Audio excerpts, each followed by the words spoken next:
Ninasema nimerudi shule. Nafanya Bachelor of Business Information Technology Mutembei University. Hiyo kasa ilikuwa tuna. Ni vitu ilikuwa tuna, sasa tumepata. Tumeshukuru sana sisi. 743 million. It is an amount that should be able to change our lives. Na hii serikali imeweka hiyo pesa na imepeana hiyo pesa. Sasa what we need to do is to evaluate wale ambao wamepewa pesa. Mtaka nene angalia what have they done with that money, because it must change your life. I have given a directive that it must be on items that are beneficial to blue economy, and the minister and the ministry is going to work with county governments to make sure that that money is not wasted, it is not spent on.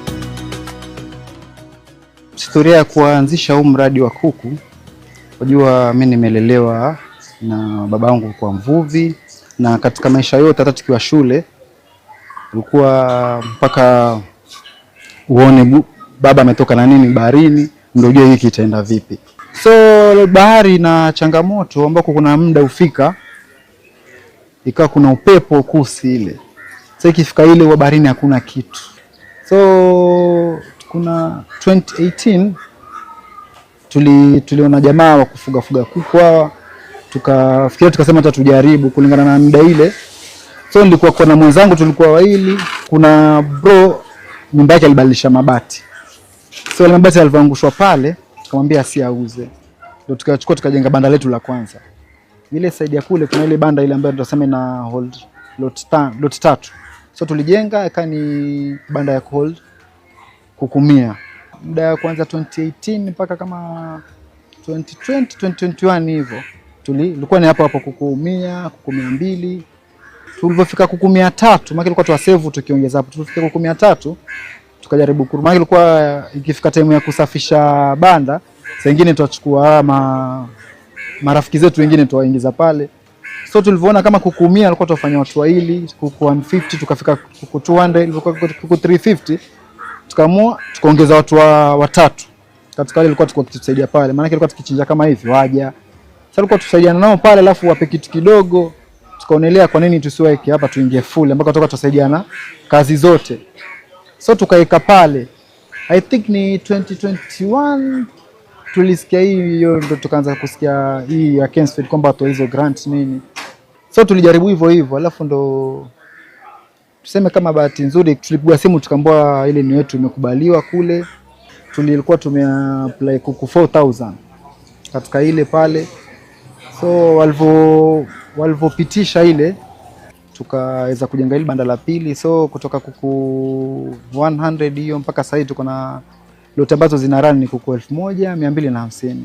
Pesa tulipata ilikuwa 2.9 million, ambako katika 10% yetu ilikuwa 296,000. If the total project cost is 3 million, then we have the 90% comes from the Kensford 2.7, then 300 is community contribution. So you commit yourself as a group. And majority of our communities are hawajiwezi. So we don't put cash because they're not able to raise the cash. We put in-kind. For instance, if we are constructing a poultry house, the in-kind community contribution, there will be a construction of the poultry house itself, the labor, the mandates. Instead of us hiring a contractor to build our poultry house, as the CG members, we will do it. Sisi wenyewe, we will do the actual rearing of the chicks, because if we don't do it, we need to hire someone who we might pay. So we normally have the cash and in-kind community contribution registers that we normally fill on a monthly basis for the community to be able to account for the 10% mandatory community contribution. Hii mradi wa Kensford alituletea wale maofisa wale wa agriculture, ambako kuna vitu vingi ilikuwa tufanya. Tunasema ilikuwa ilikuwa ya survive, lakini ilikuwa kuna makosa mengi tuwafanya. Kwa hivyo walitufundisha masuala ya vaccination. Kuna venye ilikuwa hizi lots zina move. Sisi ilikuwa hizi lots zetu wakiwa wadogo, kama tuseme tuvuka 350, ilikuwa tuweka 200 na 150 lot mbili. Tunaweka mali kwa brooding, alafu wana move hivyo. So tulikuwa advice kwamba pale mali wako wabaki pale pale, azin wakianza kuja pale from brooding mpaka wakianza kutoka wakibaki pale pale mpaka ile ukishauza unaosha pale, unaweka dawa, Ndio kama kuna lot nyingine iko kule kando, kila mtu anabaki na ile, kama kuna outbreak huku tabaki hapa, haita affect ile lot nyingine. So hizo vitu ambavyo walikuwa hatujui, sababu sisi tulisema tu local huku. Sisi kuanzia hiyo 2024 March mpaka sasa hii katika kila lot tumeenda lot 5, ambako kila lot moja ni kuku 250. Sasa katika yote ni kuku 5750 kuku ambao tumetumia. Katika hiyo 250 ni kwamba wanarudisha mali, as in capital inarudi, as in ni vifaranga, feeds, vaccine, vitamin ambazo zitatumika pale, as in wataregesha yote, wataweka kando, then watachukua profit. Katika profit watapewa 2000, wataweka wataregesha kwa chama, alafu hiyo profit wanatumia wao.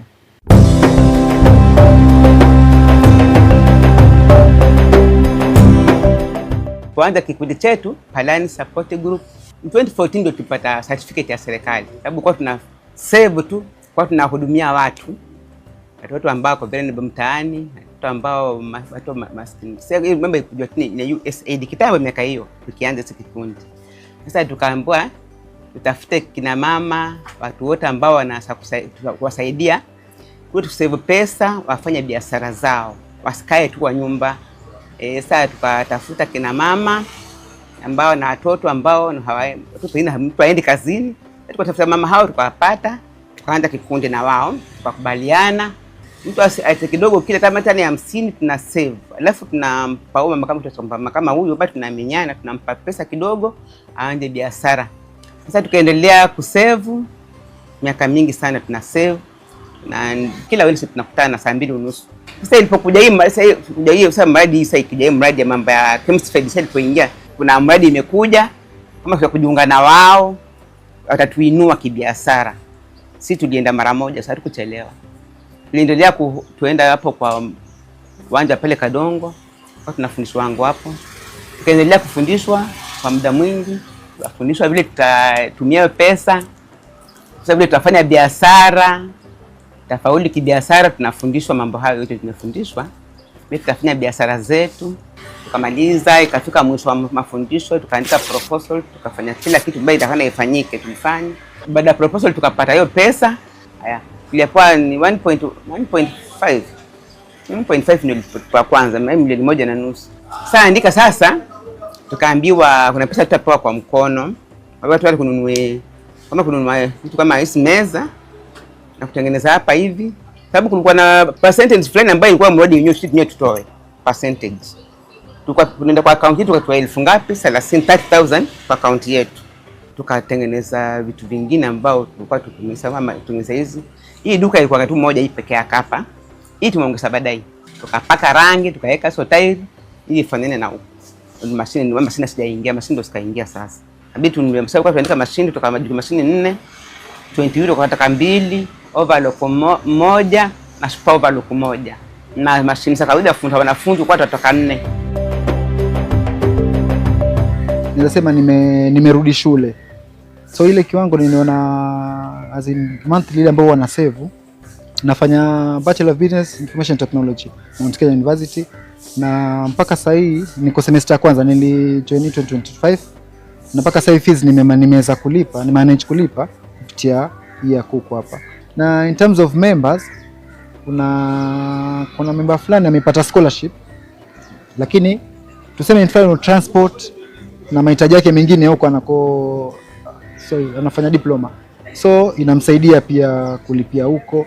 Na kuna members wengine walikuwa wao tuseme in terms of business, sababu hawa kuku sisi tuwauzia mostly watu wa bucha, mama choma. So kuna members hapa wamekopia wakinunua, walianza wachukua 20 per each lot mpaka sasa wanachukua 100. Na kuna wengine wako na watoto wanasomesha pia, tunasema ameekelea fees ya watoto kadhaa ni hapa, nikitoka hapa direct inaenda kulipia wao. Community tunasema pia kuna hawa mama choma, so nao wanaweza kuja hapa kwetu bila kutumia transport kupata hivi. Alafu pili, bei ya kuku ambao tunauza hapa si sawa na hizi local butcher ambazo wauza, so kidogo community imeweza kupata kuku kwa bei rahisi hapa karibu. Tunataka kufungua, tunaita kuku shop huko mtaani. Kuku shop, tukiwa na kuku shop hapa pia tuta rely mostly na watu wa bucha nini. So itakuwa sisi production yetu tunajua ikitoka hapa tunaingiza mahali pale, na pale pia kidogo ukiwa na ile unaweza bei pia ukaongeza, na tunaweza uza pia tofauti, tunaweza ile assorted ile. Kwa miradi kama hii kukuza vijana zini, kama waweza fikia watu wengi ingekuwa vizuri. Wajaribu ile miradi kama hii izidi kuja, waweze kufikia watu, ndio mtu kidogo wafunguka ile idea kidogo, ukaona waweza fanya nini. Maisha yamebadilika sababu sasa kitu cha kwanza kama hapo kwanza kitambo kwa ukipata nguo, kama ukipata nguo ya kushona, utashona nguo polepole sababu watumia manual ya kukanyaga hizi, sasa enda polepole. Sasa ukipata nguo kama mtu kama nimepima nguo kama ingekuwa sasa niko hivi nitapata hiyo nguo ni doni aje achukue nguo yake. Sasa ndio sababu nasa kushona nguo haraka. Alafu kuna machine watu una ile pigo overlock ile finishing ya nguo chini. Sasa hii nashukuru machine niko nayo hapa. Overlock ni kwa mashukuru kwangu manual ambao ilikuwa inaenda polepole pia. Kwa sababu pokea nguo kutoka nje nyingi. Sasa napokea nguo kutoka nje nyingi, maana wanaomba anataka mashauri na washonea hapa. Sasa nimepata faida. Nashona tu overlock, nashona tu overlock, na nashona nguo haraka angalau napata faida. Nilikuwa kitambo sina, hata nilikuwa sitaki kufanya overlock sababu overlock kuingia yachelewesha. Yaani tukifanya kazi kwa tuna pesa, kama mwisho ukisha tunaangalia pesa ngapi tumepata. Tunasema kwa napeleka kwa account. Na tunataka kidogo sababu kwa account zote tunachukua pesa kama tunaangalia vitu ambavyo vimeisha. Nikipata pesa siko kwa account zote naenda kununua vitu ambavyo haviko. Ili angalau mtu akija, hata mtu ataka kununua kitu akasone kwake, mafundi wengine wasikose. Kwa mwaka tunapatia kwa mwaka tupatie hata Desemba tunapatia Desemba members. Tunapatia Desemba. Kila mwezi ukifika unapatia watu pesa. Sisi tusielewana.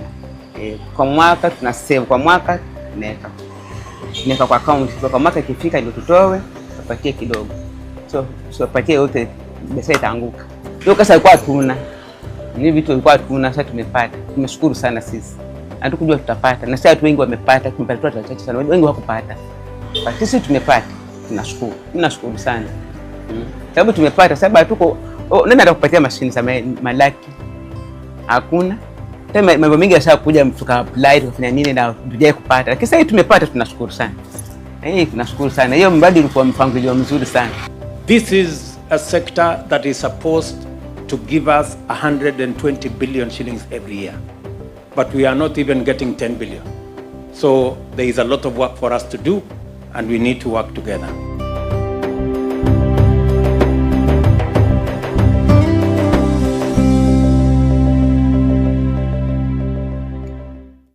Tulikuwa kisupply wa Mombasa County walikuwa wanatoka area yetu. Na ikafika wakati ikawa hakuna tena kamba. Kisa na maana ni mikoko imeharibika.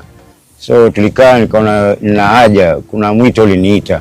Nikaona kuna haja sisi kama wenyeji msitu tuweze kuhifadhi, kuulinda na kuutunza. Ilikuwa si kazi ngumu, kazi rahisi. Ilikuwa kazi ngumu. Kwanza nilianza na changamoto ya kulinda wakataji. Maanake watu walikuwa kukata kuni, wengine wanachoma makaa, wengine wanakata ya kujengea, wengine wanakata tu kwa sababu yani anataka afanye biashara. So ikawa ni kazi ngumu. Kenya Forest ilikuwa ni jukumu lao, lakini hapa tulipo ni kambi ya Kenya Forest. Lakini wao pia wakati walikuwa wanapeana leseni ya watu binafsi kukata miti. So ilichangia pale pakubwa sana. Kingine kilichangia hii mikoko kuathirika ni natural cause. Kulitokea El Nino miaka 97 98 ambapo iliharibu kiwango kikubwa sana ya miti yetu. Lakini tukashukuru Mungu, tulipoanza kukaa nilipata vijana wawili. Tulipoanza nao kaambia tuanzeni polepole kuanza kutembelea hii mikoko. Gradually tukaongezeka tukawa watu 10, na ndio tukasema hapo sasa to register kama organization. In that time tuliregister kama youth group. Tukawa sana tunadeal na waste management na protection ya mangrove. So by 2012 tulikuwa tusha register kama organization na tukaanza hiyo kulinda. Moving along the way tukaona sasa watu wameanza kusikiza mwito wetu polepole. Tukaita jamii, tukaitia kupitia machifu, wazee wa mitaa, tukahamasishana. Ikawa ni kazi ngumu, watu wakawa wanatuambia tunafanya kazi ya bure, tunajichokesha, msitu ni wa serikali. Lakini tukamwambia ndio msitu ni wa serikali, sisi ndio tuko karibu na msitu. Na huu msitu ukiathirika, sisi tunaathirika zaidi. Along the way tukaona sasa msitu ndio tukishaulinda tumeupanda, ni nini tunaweza fanya ya kutukimu kimaisha. Kando na uvuvi, tulikuwa tunafanya uvuvi, tukawa hatuna vifaa, hatuna mitambo ya kutega, pengine tunafanya uvuvi wa local. So kaja ndugu yangu mmoja akaniambia kuna pale alitembea akaona kuna watu wanafanya beekeeping. Na akaniambia alienda Lamu akakuta watu wanafanya kufuga nyuki ndani ya mikoko. Na akanisifia sana. Akaniambia hata mikoko ya kwenye asali ya mikoko ya nyuki ni asali nzuri zaidi ndio inapendwa duniani. So alinipa motisha kubwa sana. Nikamwambia wenzangu sawa, katika ile contribution yetu tunafanya, tutafuteni hata kama ni mizinga miwili tuweze kuweka huko msituni. Tuone itatusaidia nini. By that time tulichanga katika contribution yetu tukapata mizinga 5. Mungu akatujalia tukapata mizinga 5, tukaanza nayo. Ilikuwa hatuna elimu pia ya kufuga hao nyuki. Yule ndugu yangu akaniambia tutakutafutia mwalimu kutoka Wizara ya Agriculture na Livestock, atawapatia basic. Tukapewa basic, ndio nikaanza kujua sasa kuhusu kufuga nyuki. Baada ya muda tukasikia kuna hii wizara ya Blue Economy imekuja inatoa ufadhili kwa vikundi. Tukafuatilizia through Kenya Fisheries, tukaambiwa mradi umeletwa kwa county, unasimamiwa na county through World Bank. Tukakaa chini kama kikundi tukasema tunaweza fanya vipi tusaidike. Tukaandika proposal, tukapeleka kwa county, wakatuambia hii itaenda kwa Blue Economy. Tukasema hii beekeeping kwa sababu tumeanza na mizinga 5 na tumeona kidogo tunapata, tukiweza kupata ufadhili tupate hii mizinga kwa wingi, itatusaidia kando na kuvuna asali, pia itatusaidia kwa kulinda ile mikoko. Sababu mtu akienda kukata mti pale kuna nyuki, wale nyuki wanakasirika. So tukaona itatusaidia two purposes. Before implementation of the sub-projects at a community level, the KEMSFED project provides training to the community groups who are successful for funding. Some of the trainings that have been conducted and are mandatory before implementation include group leadership and dynamics, community procurement and financial management, and targeted value chain trainings. Tunaenda training nyingi, lakini muda si kuwa tumeenda tukifuatana. Yani tunaenda tunakaa, tunaenda tena trainee, tunarudi mpaka mradi ukaja ukaapproviwa, tukatumana tena hizo dokumenti zetu, yani budget. Sasa pesa tumepata 2.046 million na content contribution ni 247,000. 10% yetu ni in kind. Tulijitolea kupanda restore msitu na pesa nyingine ni zile za kufanya kazi. In-kind community contribution includes labor and materials. The total project cost is 100%, 90% is KEMSFED grant, the 10% is community contribution. Tukaletewa mizinga 140. Huwa sasa ni mwaka 2023, 2024. Na kwa uwezo wa Mungu na kwa bidii yetu tunayoiweka, katika mizinga yote 84 ime-colonize nyuki. Colonize nyuki yani imeshika, imepata ina colony za nyuki. Colony ya nyuki ni kila mzinga una famili moja ndani ile colony. Na hivyo ndio tumekuwa tukikaa nao. Na tunashukuru tumeweza kupata mafunzo pia kabla tupewe mizinga 140. Tulipitishwa mafunzo kama kikundi. Tulipitishwa mafunzo ya leadership, tukapitishwa mafunzo ya governance, tukapitishwa mafunzo ya financial management, pia tukapitishwa mafunzo ya value addition. So pale tuliweza kulearn more zile tulikuwa tujui huko nyuma, na ndio zimetupatia kiwango kikubwa kile hata sasa hizi tunaweza sema, mimi naweza sema naweza kuwa mwalimu nikafundisha wengine pia kwa sababu ya huu mradi. Sababu nimepitia hiyo au mafunzo mpaka nikaweza kuelewa zaidi. Ile mizinga ya kwanza 5 tulikuwa nayo, hata bei ya asali ilikuwa tujui. Wakati huo tulikuwa tunauza asali kilo moja 800. Hata tulikuwa tunauza kiasi ya 800, 700. Sababu tulikuwa tujui thamani yake. Sisi tulikuwa tunafanya tu kwa sababu tushakuwa na ile ari tunataka tufuge nyuki. Lakini baada ya kuja kupitia kwa haya mafunzo tulipata kuona value ya ile asali iko juu hata kuliko vile tulikuwa tunafikiria. So wakati huo tulikuwa tunauza 800 na tulikuwa tunapata maximum kwa hiyo mizinga 5 ilitutengezea karibu 70,000 wakati huo nyuma. Na ile 70,000 ilitusaidia sisi kama chama kutukua tunataka kununua vifaa vingine.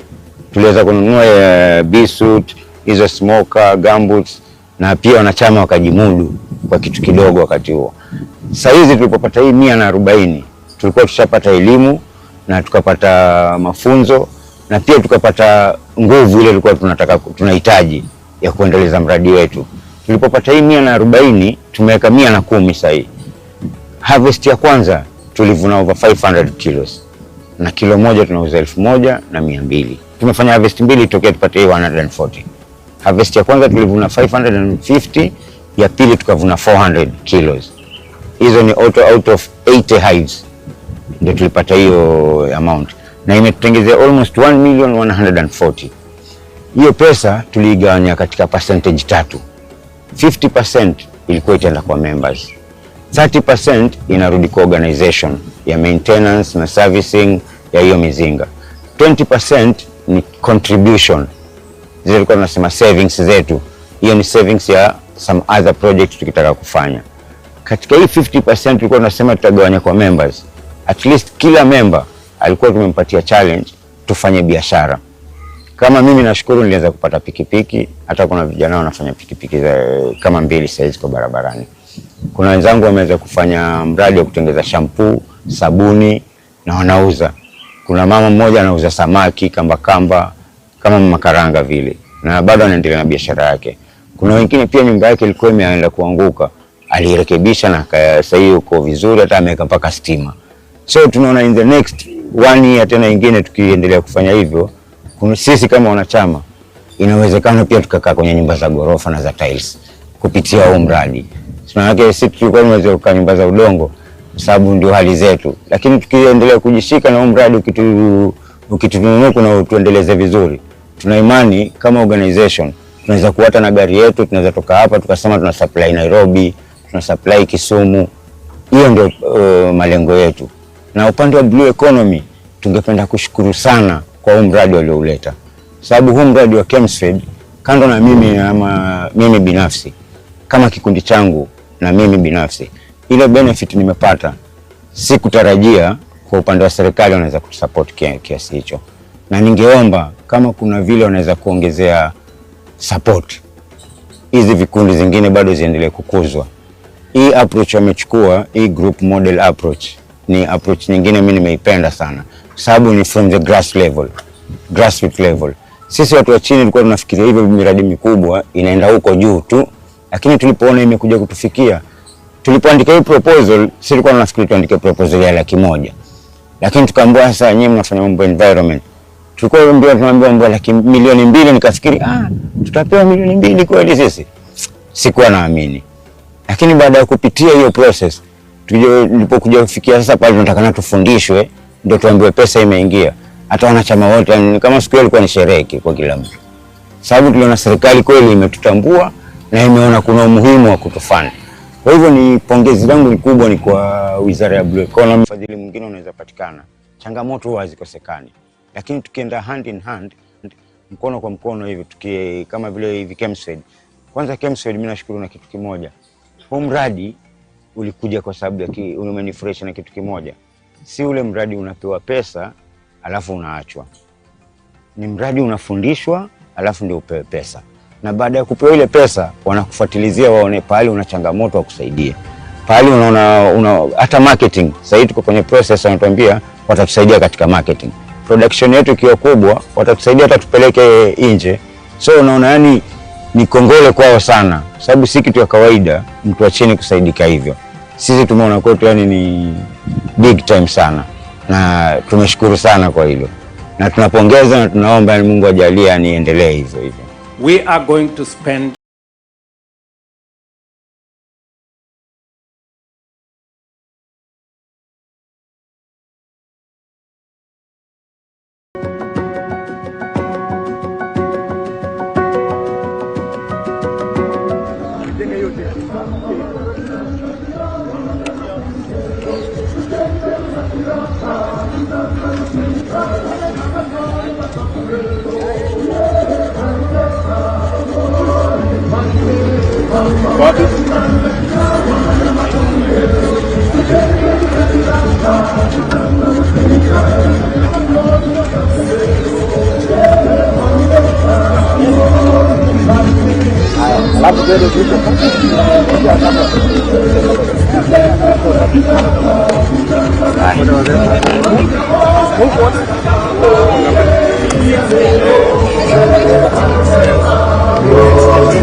Yes, habari ya Nakuru County. Nzuri, welcome your excellency.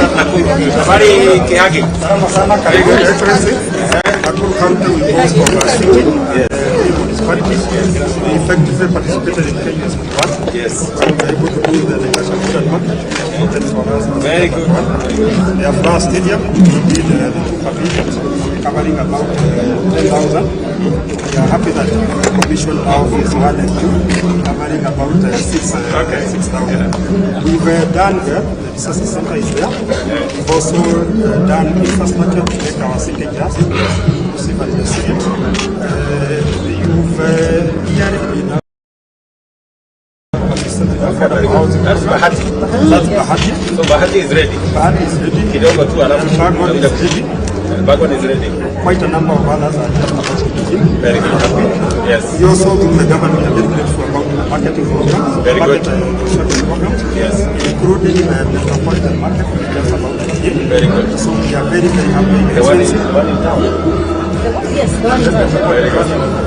Our stadium is improving on every road. We are doing very well. And we really thank you for the love. Thank you. Hello. How are you? This is all in charge of the bank and the work.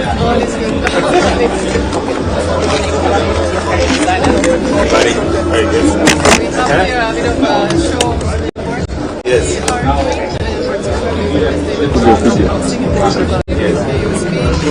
Number of guidelines that we are developing for municipalities, and we're doing the Nakuru spatial data infrastructure. Yes, so very interesting work. Also some work that we'll be doing under KISIP with youth to work on digital public works. For them to collect data in the informal settlements to inform the project. It's a very successful initiative the PS is leading. So we are very happy to be supporting.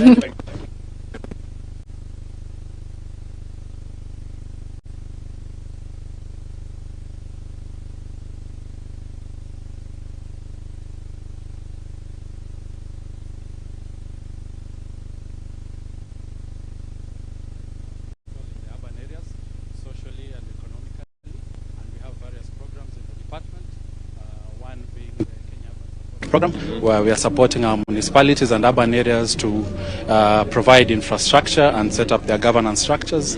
And this is also the home of your legacy markets project, whereby we're implementing. Oh, yeah.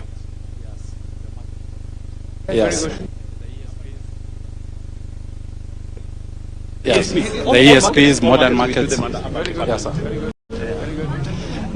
Your Excellency, the last program is on building climate resilient poor, which you launched during the African Climate Summits in Nairobi, and we are progressing. We have invited 20 African countries to be part of the piloting of the program, and we are moving on in that progress. Thank you. Very good.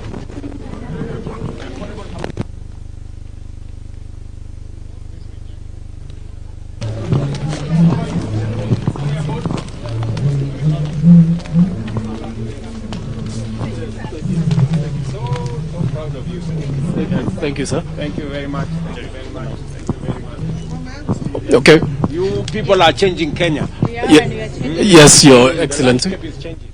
Yes. Very proud of it. And thank you to your vision and the sacrifice of millions of Kenyans. You were powering the affordable housing program. Correct. And through our twin, the Boma Yangu, which is the entry point for the affordable housing registration. How many people now registered on over 700,000 and growing. Particularly projects, the registration is spiking on a daily basis. So we're very grateful. These are some of your These projects? are some of the projects. This is now the landing page. Yes. How is it? Yes. This is 10 Meru, Lurambi. 100 projects on this platform. is actually also so fast. So we're also very proud to be partnering with Bahati phase 2 or phase 1? Phase 1. This is phase 1, 220 units. That's ready. Yes. No, the Bonded is the one that is ready. Bahati is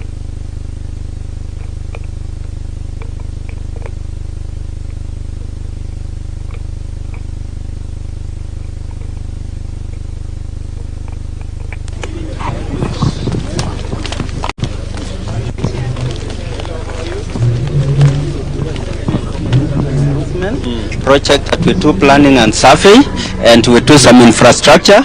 And as part of the process, we use drones to get some minor details. Like if you see the settlement over there is Kindunguni in Mombasa, it is fully backed. If we use drone imagery, we cannot really get the corridors. So we use the drone images because of the precision. We can do the planning process, on which we have there the titling process, and then from there also we have some CIDBs that we do, like the funding platforms being the CIDBs by some of the community prioritization, and those are some of the infrastructure we've done in Nakuru, and that one is one of the settlements, Kiamuroki in Nakuru. Thank you, sir. Yes.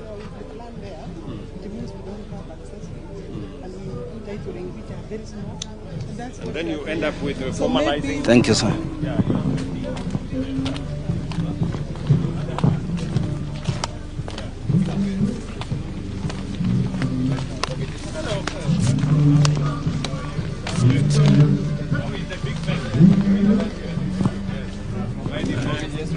Yes, both affordable and normal mortgages. Yes, we are doing 9.5, and we are also giving all the Kenyans mortgages across the country. We provide 9.5 for a mortgage for affordable housing. We are also giving loans to developers who are putting houses to build. We partnered with the Affordable Housing Board to give mortgages and to do TPS and 3%, 6%, like that. This KCB. To finalize on that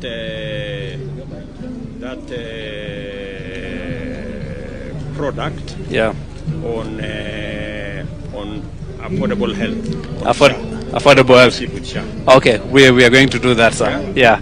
Thank you. Thank you so much. Affordable housing, very good. Thank you. Yeah.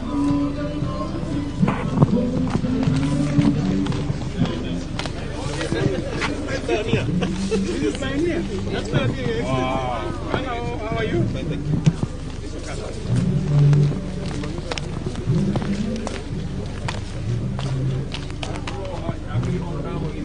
Maybe 13th floor. We're already at 13th floor? Yes, we're already at 13th floor. Yes. This one is moving very fast. We are around almost 42%. 15 blocks, yes. Yes, we are around 40% progress. Yes. We also have city. It's still there. 10%. Railway City. Yes, Railway City. Yes. Also same number of units. Yes. And then you have the one in Kidiwa. Yes, the one in Kidiwa. There's phase 1 and phase 2. Yes. Yeah. Phase 1 is almost 90. Is going to change. Yes. Yes. And then, of course, Your Excellency, the market 64. Yes. Yes. Where is the? Oh yeah. Yeah. We had issues with the. Get it off the ground. Yes. It's off the ground. Yes. Yeah, there was a rock issue. Yes. And we couldn't blast it. Yeah. But it is going to be a fantastic market. Yes. You know, if you go to the ground and see this. Yes. I was in Kisumu. I mean, it changes the whole landscape. It blows you away. It blows you away. Wow. Yeah. You think you are somewhere in Europe. Wow. Yeah. Okay. Yeah.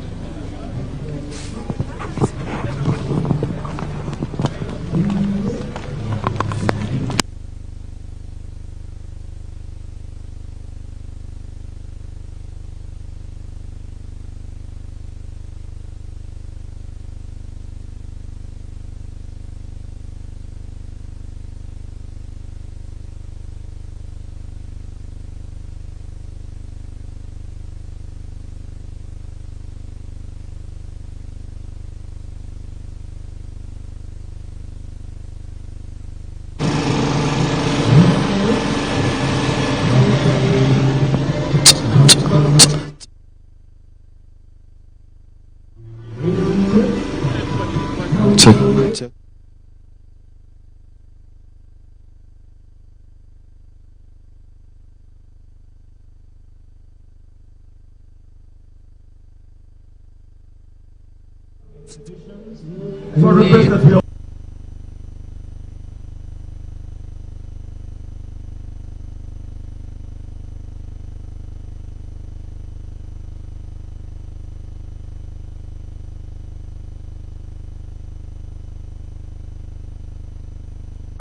be dancing just a little.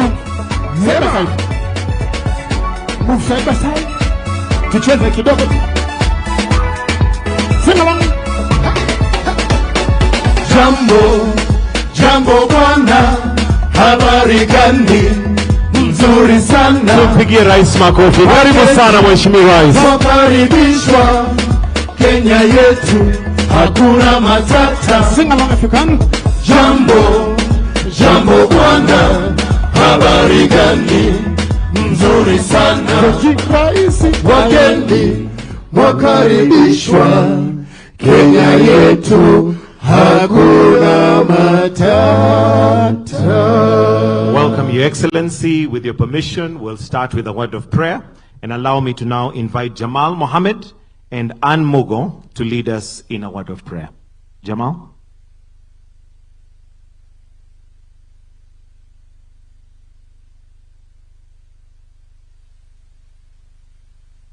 Bismillahirrahmanirrahim. Innal hamdalillahi wassalatu wassalamu ala rasulillah. Sifa njema ni zote ni zake Allah peke yake, muumba wa mbingu na ardhi na vyote vilivyomo humo. Ya Allah, ni wewe tunakuabudu na wewe tunakutegemea, na twakuomba utuongoze njia iliyo sawa.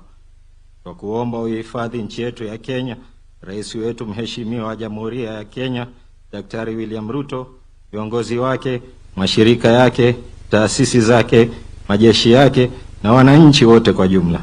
Ya Allah, twajisajilisha kwako na hili kongamano na mambo yake, mipango yake, fikra zake, majadiliano na mwisho matokeo yake. Twakuomba ujalie mkusanyiko huu uwe wa amani na huruma. Twakuomba Allah, kama vile ulivyotuamrisha, ututakabalie kama vile ulivyotuahidi, kwani wewe Allah ni mwenye ahadi. Rabbana atina fid dunya hasana wa fil akhirati hasana wa qina adhaban nar. Wa sallallahu ala Muhammadin wa ala alihi wa sallam. Amin. Amen.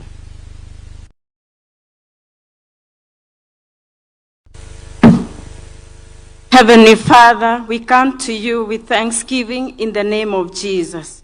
In a special way, we thank you for the President of Kenya, His Excellency Dr. William Ruto, present with us here today.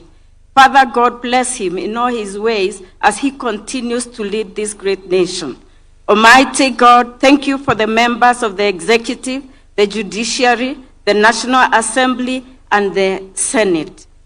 Father God, we commit to you the governors of the 47 county governments and the respective members of county assemblies. Oh God, bless our leaders and give them wisdom. Everlasting Father, we thank you for the great people of this nation. Thank you that there are those that are in the rural and urban areas. Unite us and bless the work of our hands. Our Father, we appreciate the friends of this great nation and the development partners present here today. Thank you for those that support the development of Kenya. We commit the second edition of Kenya Urban Forum to you as we endeavor to transform the Kenyan urban areas and cities into sustainable, inclusive, and resilient settlements. We believe that we shall succeed in taking Kenya into the next level of development. Guide us as we participate in the activities and discussions planned for this forum. This is our prayer of faith in the name of God the Father, Son, and the Holy Spirit. Amen. Kwa heshima naomba tuweze kuketi. Your Excellency Dr. William Samoei Ruto, President and Commander-in-Chief of the Kenya Defence Forces, Your Excellency Susan Kihika, Governor of Nakuru County, the host county of this event, CS Wahome, CS for Lands, Public Works, Housing and Urban Development, PS Charles Hinga, Chimiao Fan, World Bank Division Director, Mr. Ishaku Maitumbi, UN Habitat, members of Parliament present, senior national government and county government officials, stakeholders, distinguished guests, ladies and gentlemen. Your Excellency, sir, with your permission to start us off with a few speeches and remarks, I'll invite Governor Nakuru County, Governor Honorable Susan Kihika, to make some welcoming remarks. Why don't we welcome her with a warm clap? I hear her, some call her Susie, Governor Susie. Karibu sana.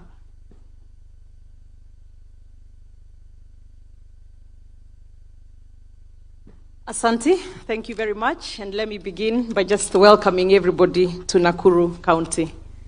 Your Excellency, Dr. William Samoei Ruto, the President of the Republic of Kenya and Commander-in-Chief of the Defense Forces, Honorable Alice Wahome, the Cabinet Secretary, Ministry of Lands, Public Works, Housing and Urban Development, Mr. Fan, the Division Director, Kenya, Rwanda, Somalia, and Uganda, Eastern and Southern Africa World Bank.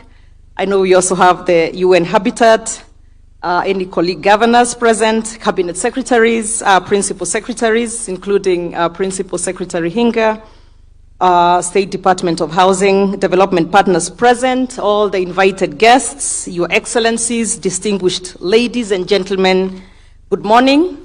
And I speak to you here on behalf of the chair for the COG Committee of Urban, the Urban Committee, COG, Council of Governors. So it is my privilege to stand before you today at this defining gathering, the second Kenya Urban Forum, a gathering that brings together the minds, the voices, and the willpower to redefine the future of our cities and urban areas. This is not just another event, this is a national moment, a space where policy meets purpose and ambition aligns with action. A moment to pause and ask, what kind of cities are we building? And what kind of country will they give rise to? This forum is our opportunity to reimagine Kenya's urban areas, not merely as settlements on a map, but as the heartbeat of our democracy, the backbone of our economy, and the soul of our shared future. Your Excellency, the global story of the 21st century is being written in our cities. And in Kenya, that story is unfolding with urgency. Our urban areas are growing faster than at any point in our history. They are magnets for our youth, for business, and for hope. Our towns and cities are alive with energy, but this energy must be harnessed with intention. Urbanization is not an accident. It is a choice or redesign or to design, to either inherit challenges or engineer solutions. Today, we choose to design, we choose to lead, we choose to build, not just structures, but systems, not just skylines, but social contracts. Today, we choose to drive, we choose to lead, and we choose to build. Your Excellency, at the heart of any transformative urban agenda lies one fundamental truth. Cities do not succeed by accident, they succeed by design. Urban planning must be anchored in vision, integrated across sectors, and localized in implementation. We must institutionalize long-term spatial planning that is digitally enabled, environmentally responsible, and participatory at every level. Urban governance must likewise evolve from fragmented mandates to unified leadership, from sectoral silos to whole-of-government coordination, from extractive systems to citizen-centered governance. This is not a technical exercise. It is about reclaiming the future of our cities as inclusive, accountable, and purpose-driven institutions of transformation.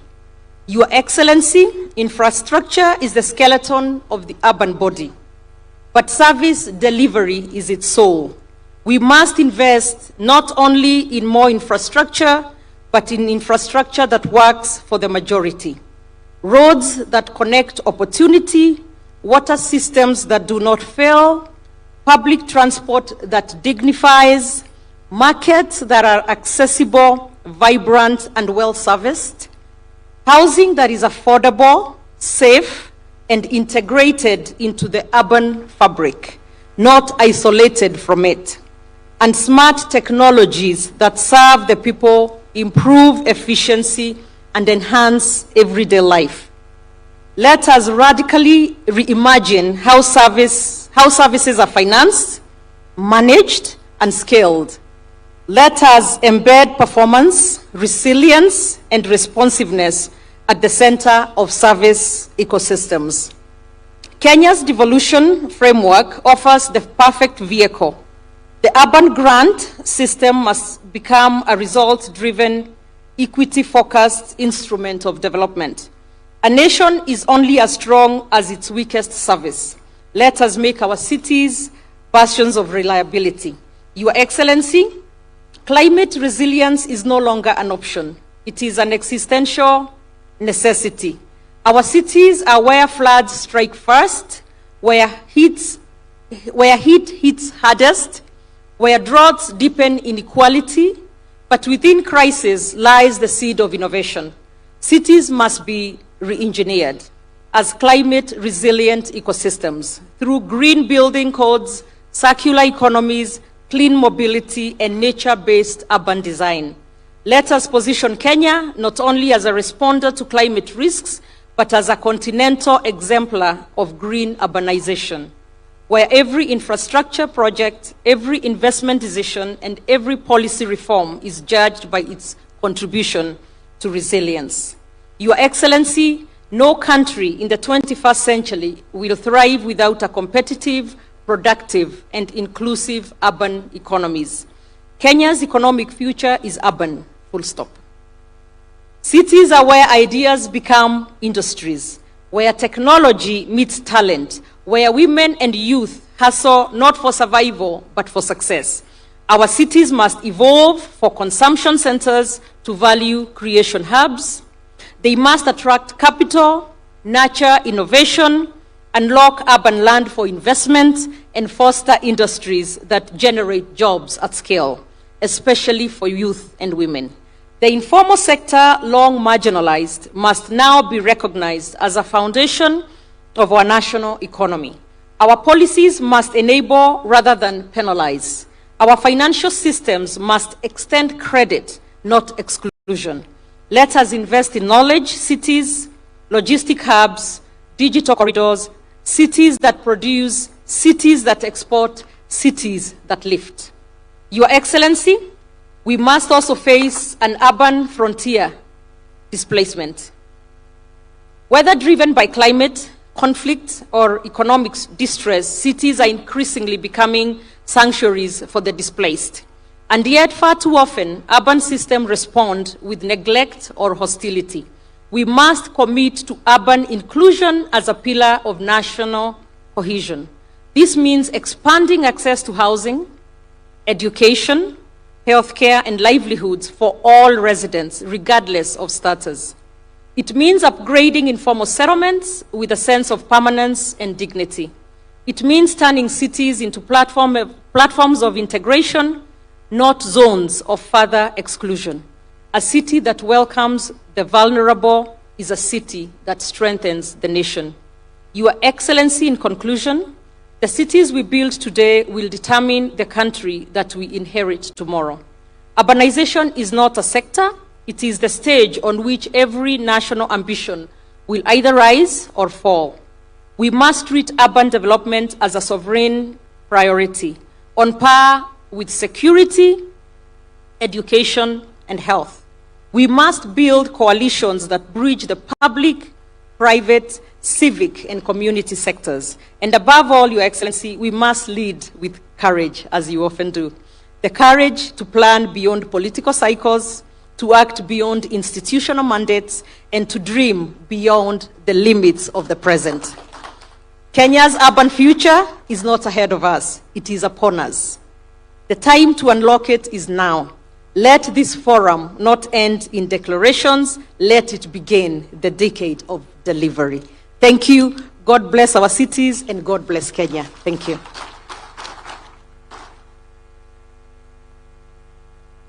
Another clap for Governor. Thank you very much.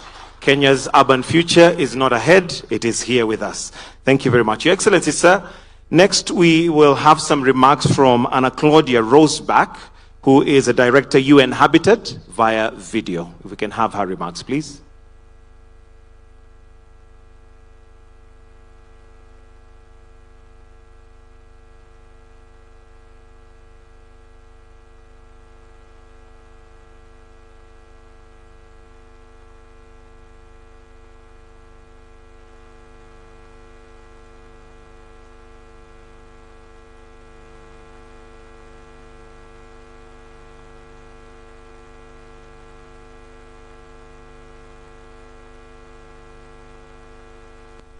Your Excellency Dr. William Ruto, President of the Republic of Kenya, honorable guests, distinguished delegates, colleagues, friends, ladies and gentlemen. A very good morning, afternoon, evening to all of you. Habari zenu. Special thanks, Honorable Susan Kika, Governor of Nakuru, for hosting this event and for the remarks. The second Kenya Urban Forum is happening after the resumed second session of the United Nations Habitat Assembly held last month, during which member states, including Kenya, endorsed and adopted the UN Habitat Strategic Plan for the period 2026-29 to advance adequate housing for all. Amidst the growing global housing crisis affecting all regions of the world, the UN Habitat Strategic Plan places adequate housing, land, basic services, and the transformation of slums and informal settlements at the heart of global efforts to build inclusive, climate resilient, and sustainable cities. By advancing improved access to housing, we believe that we can have an impact in tackling poverty and inequality, climate change, and humanitarian crisis. Our vision is anchored in a commitment to uphold the right to adequate housing as a precondition for people to live in dignity, safety, and prosperity. Under your leadership, Mr. President, Kenya's contribution in shaping the adequate housing agenda is remarkable. From sponsoring Resolution 2/7, Adequate Housing for All, at the second United Nations Habitat Assembly, to co-chairing the open-ended Intergovernmental Expert Working Group on Adequate Housing for All, the leadership role of Kenya in placing housing as the foundation of development is highly visible. Member states are indeed learning from Kenya's example, as shown by a recent visit by the open-ended Intergovernmental Expert Working Group on Adequate Housing for All to Nairobi's Nakuru Affordable Housing Project. Under my leadership as Executive Director, UN Habitat assures Kenya of its commitment to supporting implementation of the Affordable Housing Program aligned with the New Urban Agenda and the 2030 Agenda for Sustainable Development. The UN Habitat Country Program document for Kenya, launched in June 2023 at the same venue during the inaugural Kenya Urban Forum, continues to guide how UN Habitat works in the country, including our support to counties, cities, municipalities, and towns. Appreciating the evolution as a significant tool for localization of the Sustainable Development Goals, particularly Goal 11. Together with multilateral partners and the government of Kenya, UN Habitat is strengthening program impact on the ground, building strong socio-economic inclusion and urban resilience, through projects such as Go Blue, leveraging the blue economy capacity of 6 coastal counties, and through designing and implementing a social and community-led incremental green housing in Nairobi and Kisumu. With the World Bank, we work with the counties of Garissa and Turkana to transition from acute humanitarian crisis response to sustainable urban solutions. We are also unlocking sustainable growth through bankable and comprehensive climate-resilient water-related infrastructure project proposals for the city of Nakuru, to drive solutions that protect our water ecosystems and address urgent water and climate adaptation needs. We are working hard with partners on scaling up these interventions to impact other countries for a greater contribution to Kenya's Vision 2030. As I conclude, Mr. President, the future is indeed urban. Approximately 68% of the global population is now living in urban areas, while in Kenya, approximately 50% of the population will live in urban areas by 2030. Yet, the World Cities Report from 2024 by UN Habitat informs us that urban areas receive less than 20% of the finances required for effective local action. I urge the delegates attending the second Kenya Urban Forum to think through the most suitable financing models for urban areas. Allow me also to take this opportunity to invite a strong representation of Kenya at the 13th session of the World Urban Forum in Baku, Azerbaijan. This will happen in May 2026. Appreciating that the journey of WOOF started in Kenya, where the first session was held in 2002 in Nairobi. WOOF 13 in Baku will have as its theme housing the world, safe and resilient cities and communities, offering yet another unique platform to jointly advance commitments to adequate housing for all. I must also acknowledge the strong support we receive from the Cabinet Secretary, Honorable Alice Wahom, and the Kenya Permanent Representative to UN Habitat, Ambassador Grace Okara, my sisters. We are deeply grateful. I thank you, Mr. President, once again, for the commitment to triple Kenya's statutory contribution to UN Habitat. Thank you. Asante.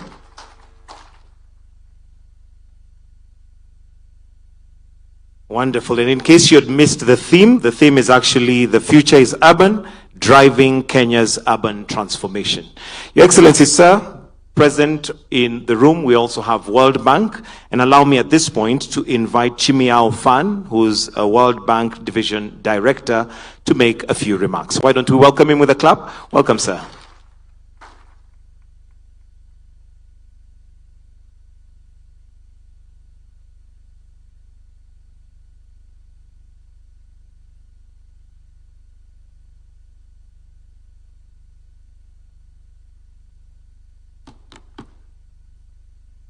Thank you.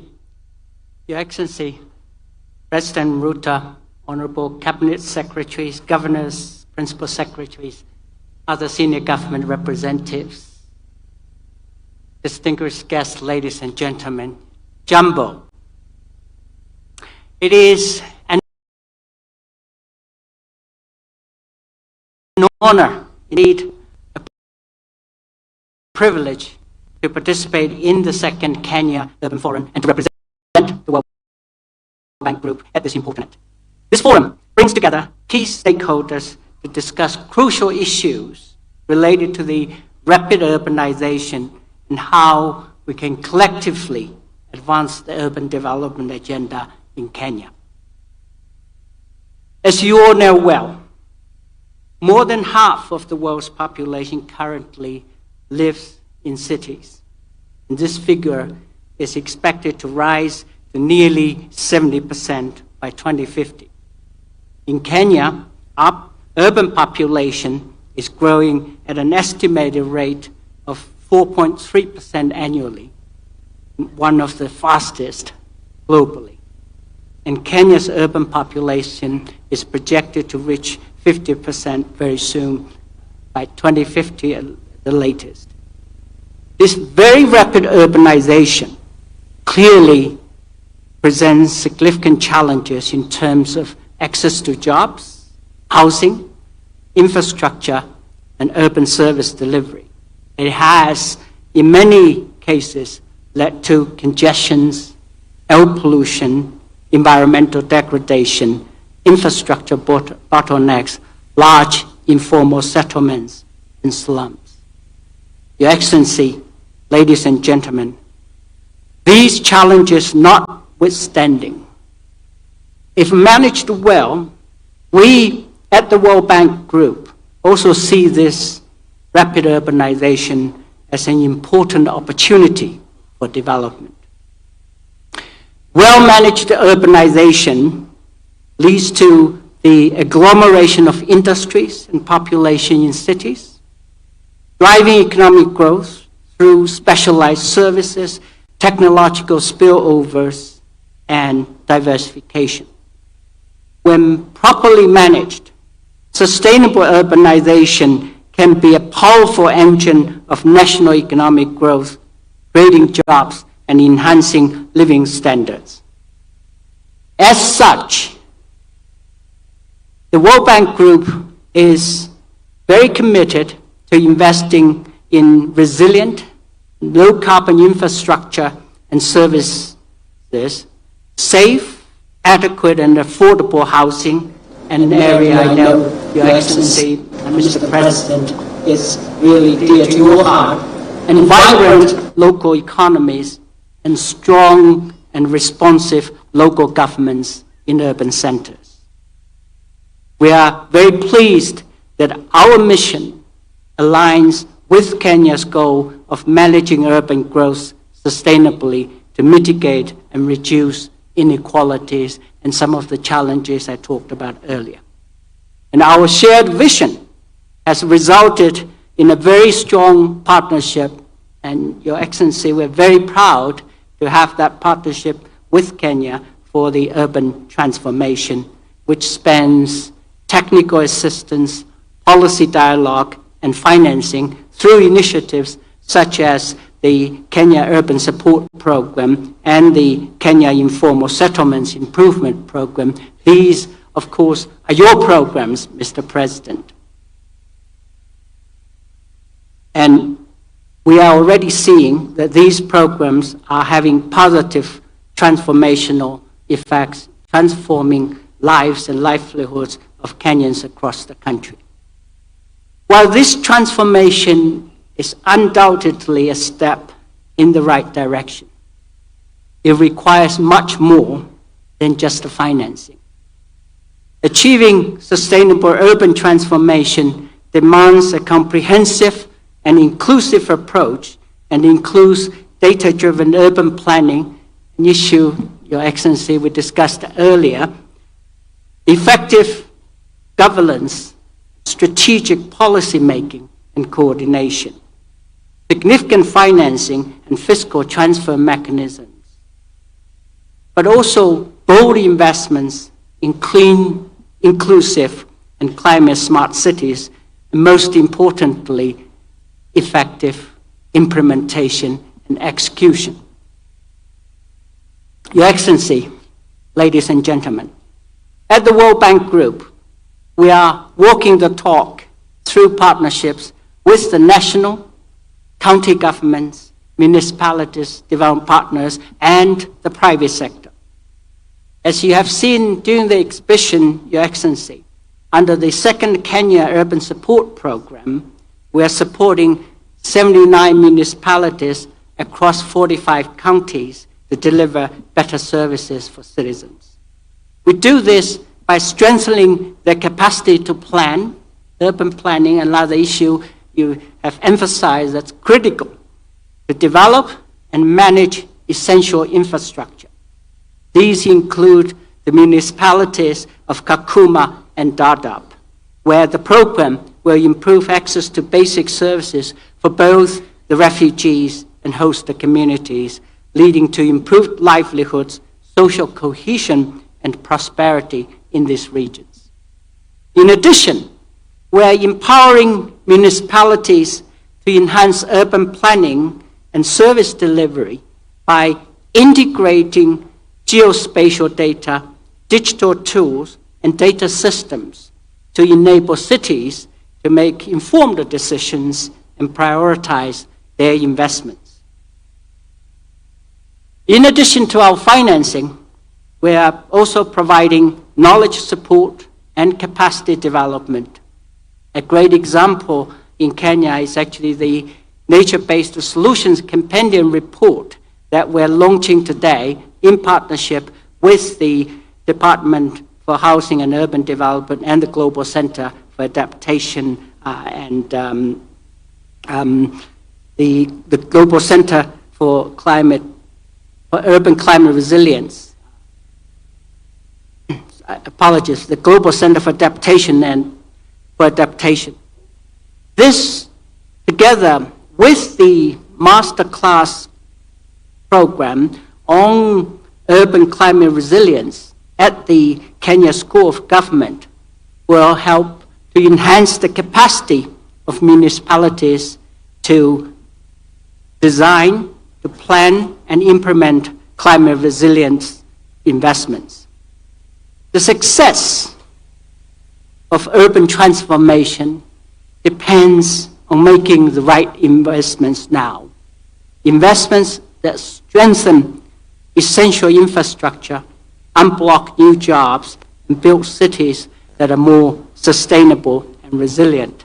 Your Excellency, as you indicated earlier, sometimes some of these decisions are difficult and may not necessarily be understood by those, by many of the stakeholders. It's essential that we use as much as data and evidence to make those decisions and to explain those decisions to the citizens. Your Excellency, ladies and gentlemen, while having the necessary systems and infrastructure in place is vital, I believe achieving a sustainable and prosperous urban future also calls for us to be people-centric, as the Governor indicated earlier, with particular focus on the youth. We have heard this clarion call many times that young people are the present, not just the future. We fully agree with this sentiment and recognize that young people play an integral role in shaping the future and contributing to resilient urban development. This is not just about inclusion.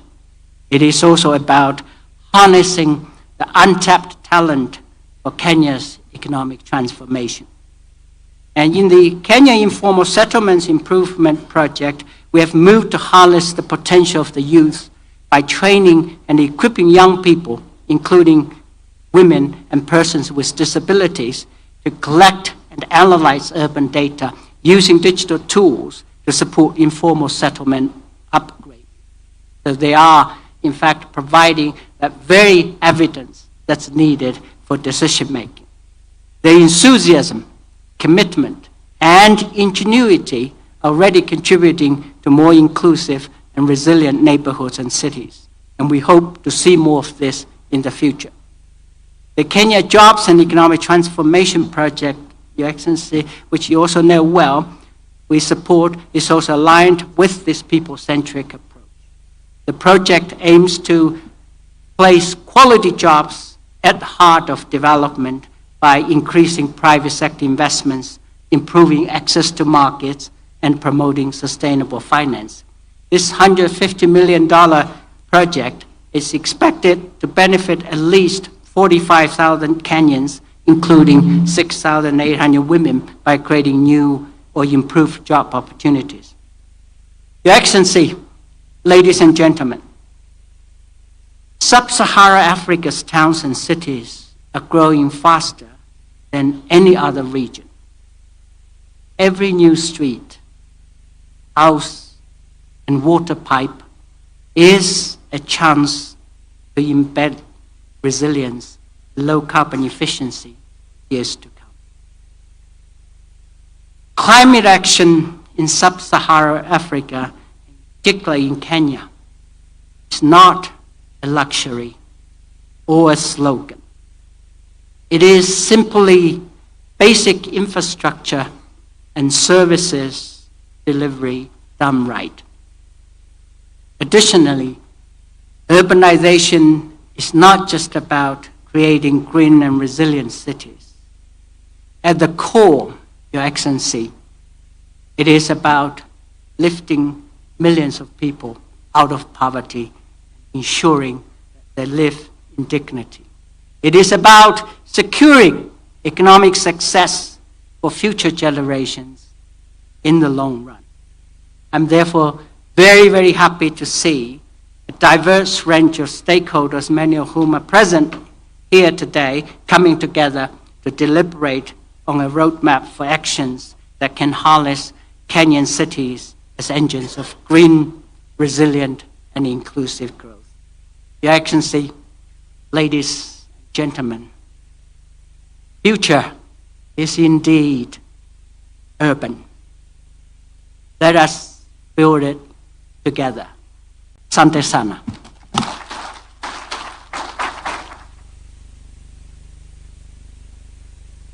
Next, Your Excellency, before we proceed to the panel discussion, allow me to now call on the Cabinet Secretary of Lands, Public Works and Housing and Urban Development, Honorable Alice Wahome. Tumpige makofi tafadhali.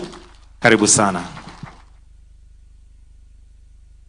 Makofi tena.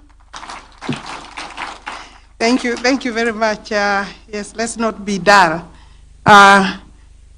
Your Excellency, the President and Commander-in-Chief of the Defense Forces of the Republic of Kenya, Your Excellency, the Governor of Nakuru County, Governor Susan Kihika, my good friend, and your entire executive.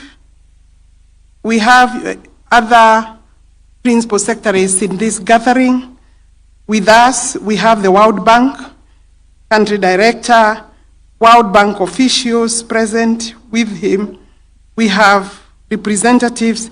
We've just received a very good presentation by Anna Claudia, the ED, UN Habitat. We have other UN partners here with us, other various stakeholders, and very key to this gathering today, Your Excellency, for us to make here, we had a committee that worked very closely with my state department. Of course, we have Hinga here with his entire State Department. Allow me, Your Excellency, to make a few remarks before we go to the high-level session by His Excellency the President. Your Excellency, it gives me joy to stand here, share this platform with the key stakeholders to speak about urbanization, which is undoubtedly the future of our nation development. My ministry, Your Excellency, is privileged to champion the growth and transformation of our cities and urban areas, the very engines of Kenya's socio-economic development. This, Your Excellency, is the second Kenya Urban Forum, and it presents a unique opportunity to reflect on our urbanization trajectory and affirm our collective readiness to shape a safer, more inclusive, resilient, and sustainable urban future. The theme today, Your Excellency, guiding our discussion is "The Future is Urban, Driving Kenya's Vision for Urban Transformation." And it is timely and significant. While urbanization in Kenya is unstoppable, its management is urgent and must be deliberate. Our cities and towns are expanding rapidly, often outpacing the planning frameworks and infrastructure necessary to guide the transformation. Your Excellency, urban areas hold immense potential to drive national development and county development. This potential can only be realized if we intentionally invest in robust planning, resilient infrastructure, efficient mobility systems, and sound governance. Enhanced revenue generation, Your Excellency, from urban areas through property rates and other income streams can only deliver impact if anchored on accountable and transparent systems. Your Excellency, I'm pleased to report on the significant milestones made by the State Department for Housing and Urban Development in establishing municipalities across the country. It has been alluded to. In the last 5 years alone, over 100 municipalities have been established as envisaged under the Urban Areas and Cities Act Amendment number 3 of 2019. Our current focus is to strengthen governance structures and enhance capacity for effective service delivery. Before the advent of devolution, Kenya's urban areas were governed under local authorities as per the now repealed Local Government Act. But the new Constitution 2010 brought into effect a devolved system of government, introduced a third level of governance, that is the urban institutions.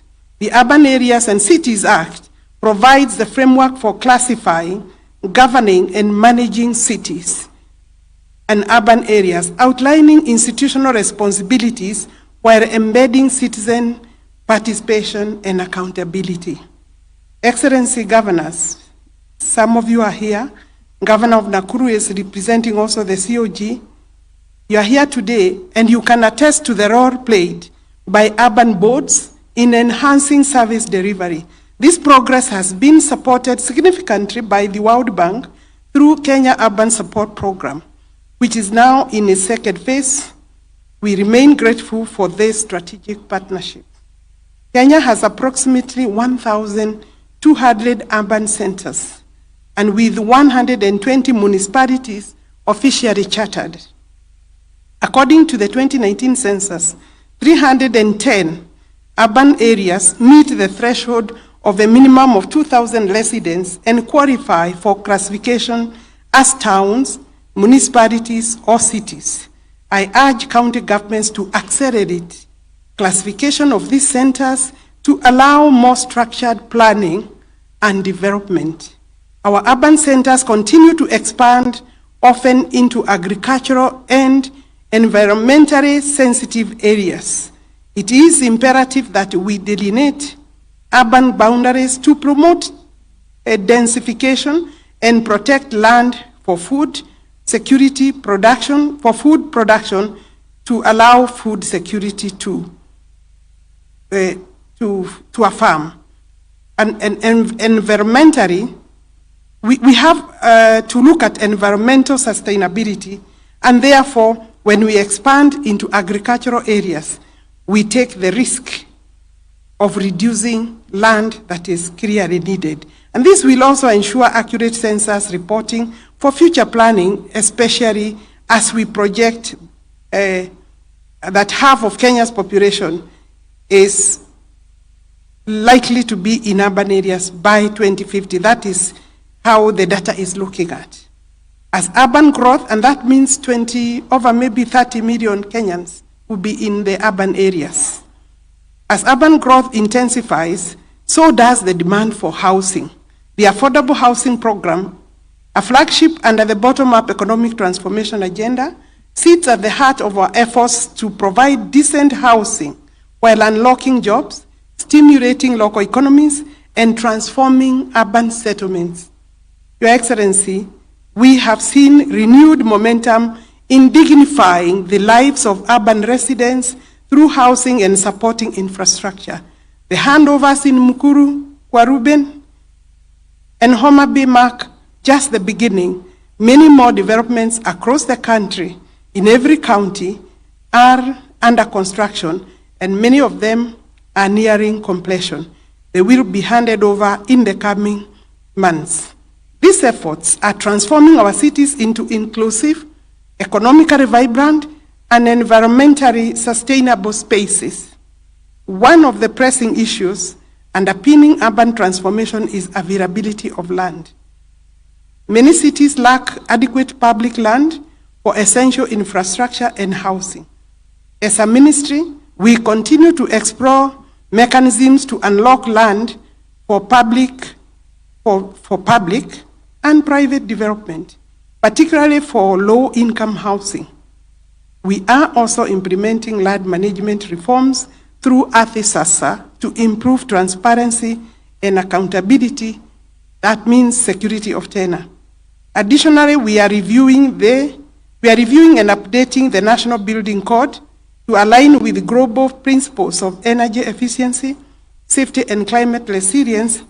Towards that, Your Excellency, this last Friday, we did sign under Housing and Urban Development and Public Works and cooperation framework with IFC to cover technical support.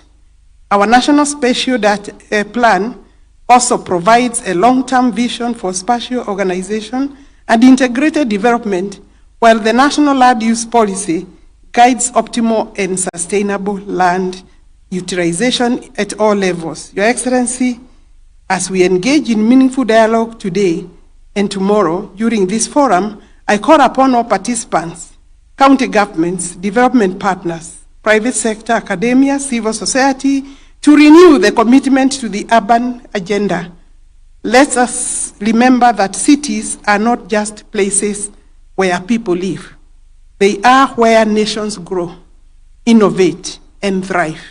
We are hoping to create homes within our cities.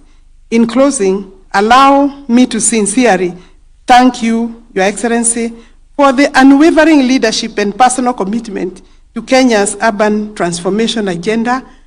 Together with these people here, Your Excellency, the agenda is in good hands. I also extend my gratitude to all participants for their dedication to building a better urban future. Your Excellency, that is the end of my written speech. Allow me to say that last week, there were voices from the trade unions. Trade unions are the owners of workers.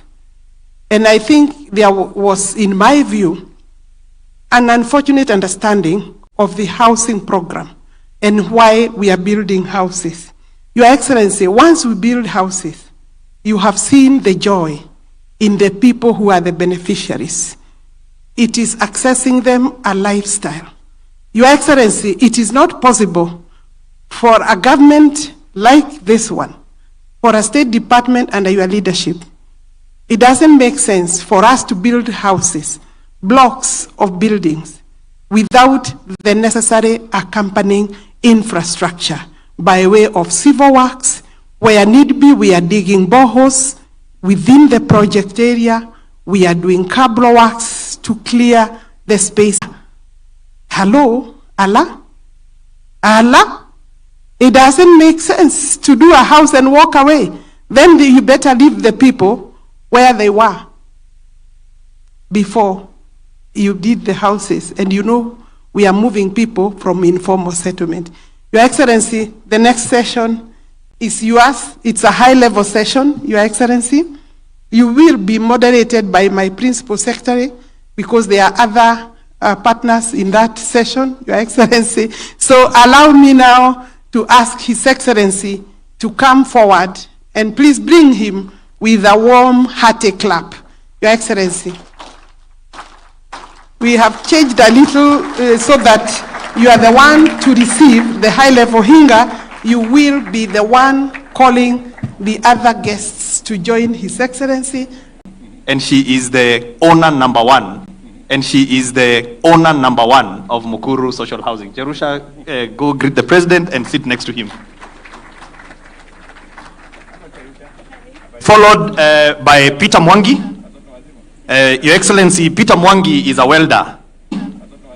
Your Excellency, Peter Mwangi is a welder at our Bahati Affordable Housing. He's a chairman. You can go and greet the president. Your Excellency, these are the new millionaires, by the way. You know, ukimwona hivyo hawa ni the new millionaires. Kwa sababu he got a contract of 10 million, akajenga dirisha, and so akikaa hapo hivi hako mbaya sana, and he's going to be our new homeowner.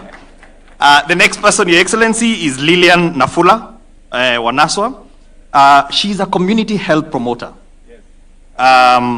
She's a community health promoter.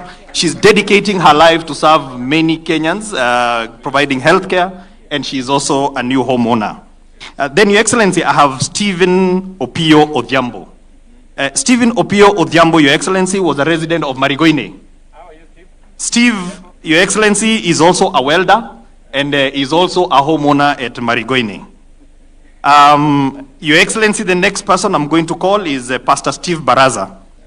Pastor Steve Baraza, you know him very well from Kibra, Soweto. He's been a great leader and he has helped us with the high rise there, and he's also anticipating to be a new homeowner.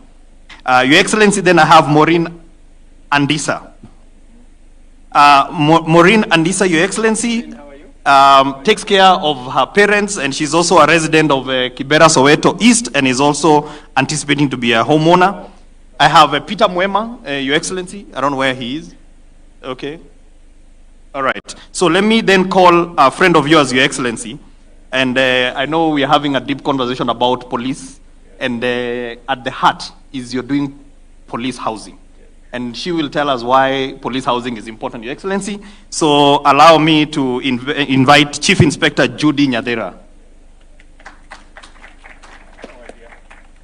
Then, Your Excellency, we are going to be joined by the Country Director for World Bank. Kindly, you can join us, the Country Director. And then lastly, we are going to have Ishaku Maitumbi from the UN Habitat. And Mwema, you copy? Mwema is here. Mwema,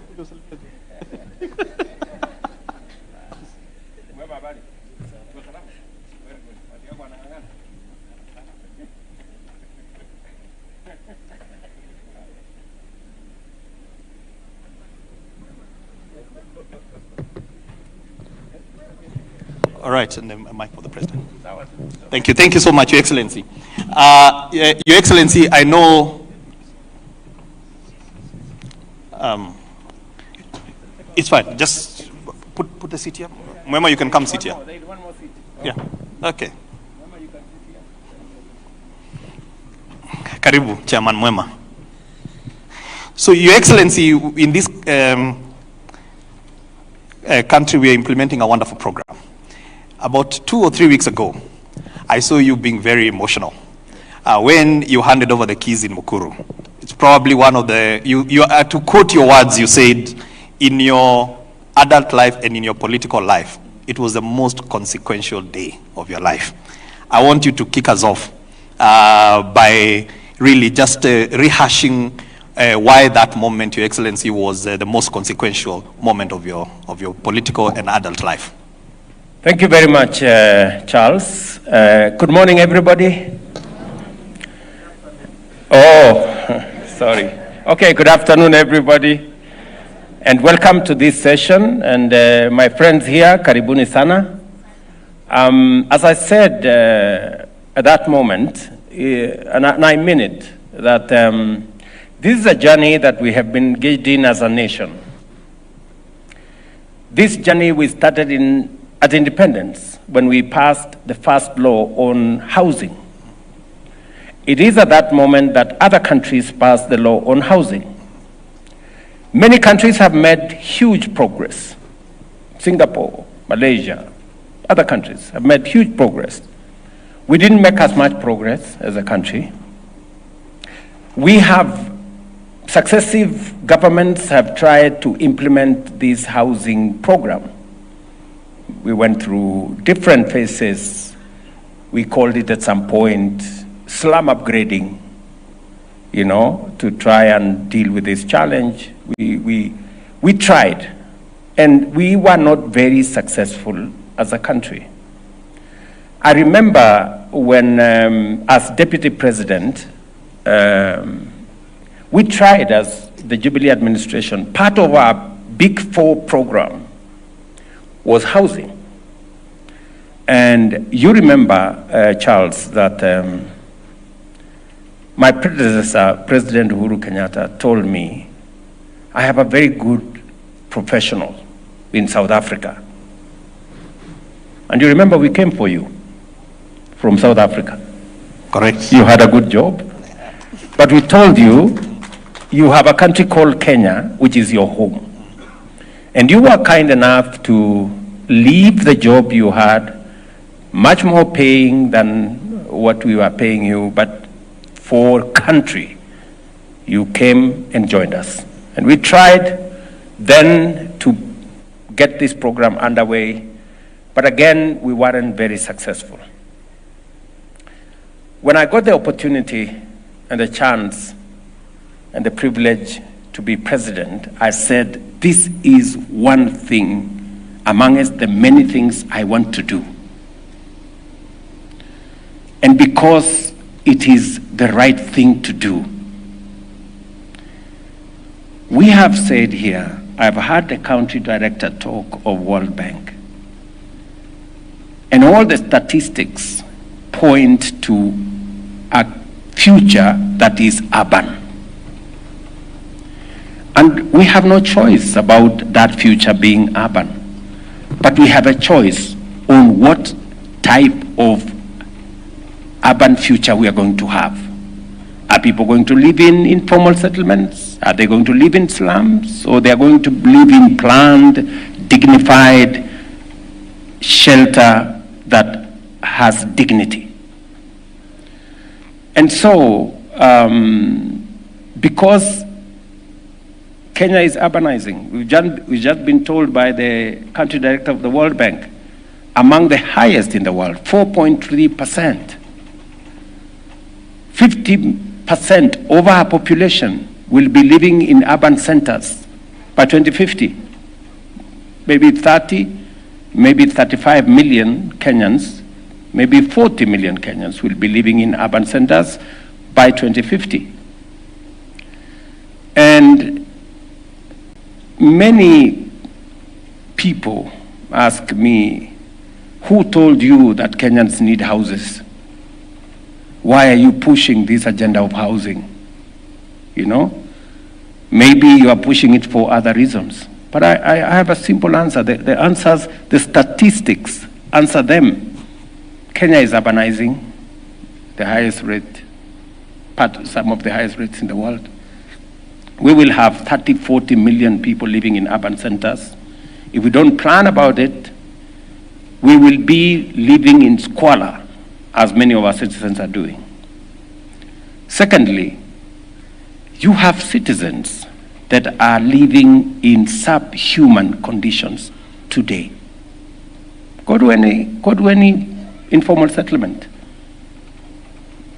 Nakuru, Soweto, you know, the famous Kibra, you know, just outside this hotel here, Karagita, just here, you have 10,000 people living in a small place. Go down to Molo. You know, I was in Molo and I felt very bad. You have close to 10,000 people living in a small place. You know, you have children staying in little houses with their parents. We had a confession from Kibra. It is the same in Kasarani right here, where kids, 10-year-old kids, are introduced to sex because they live in the same room with their parents. You know, those are the people who are firing my desire to drive this housing agenda, because those kids deserve better than we are giving them today. Those people in informal settlements deserve better from a government. And that is why you asked me about the consequence of my statement. That is why when I handed over the first keys on this program to my dear sister here, Jerusha, I said it and I meant it. It was actually the most consequential day in my political career, because we started to change the trajectory on how Kenyans live. And so that's why this moment is very important. And that's why I'm very proud that we are making these steps. And I must say, all the people who have talked before me, I listened to Susan Kihika. My dear sister, you made the statement I would have made. I mean, the understanding, I am very happy that from Susan to my CS to the country director, I mean, everybody, we are all appreciating what this is all about, you know? And therefore, this is a very important occasion for me. and for us as a nation. And the progress we are making in this space speaks volumes about the kind of future we expect. Thank you, Your Excellency. We shall revisit some of those aspects very shortly. But Your Excellency, you know, in this country, we've had people talk about shareholding. But right next to you is somebody who, I think when you talk about shareholding, the right shareholding is actually when you own something. And I don't think there is anything that beats owning your own home. And Jerusha, Your Excellency, as I said, first, she's a widow. I think the Bible and even the Quran, many scriptures talk about widows. And so when a widow cries to God, feeling forgotten, you know, and you see that moment where you had the privilege of moving up from the informal settlement and moving into her own home, I believe there is nothing that beats that moment. And so I want to ask Jerusha. She was homeowner number one.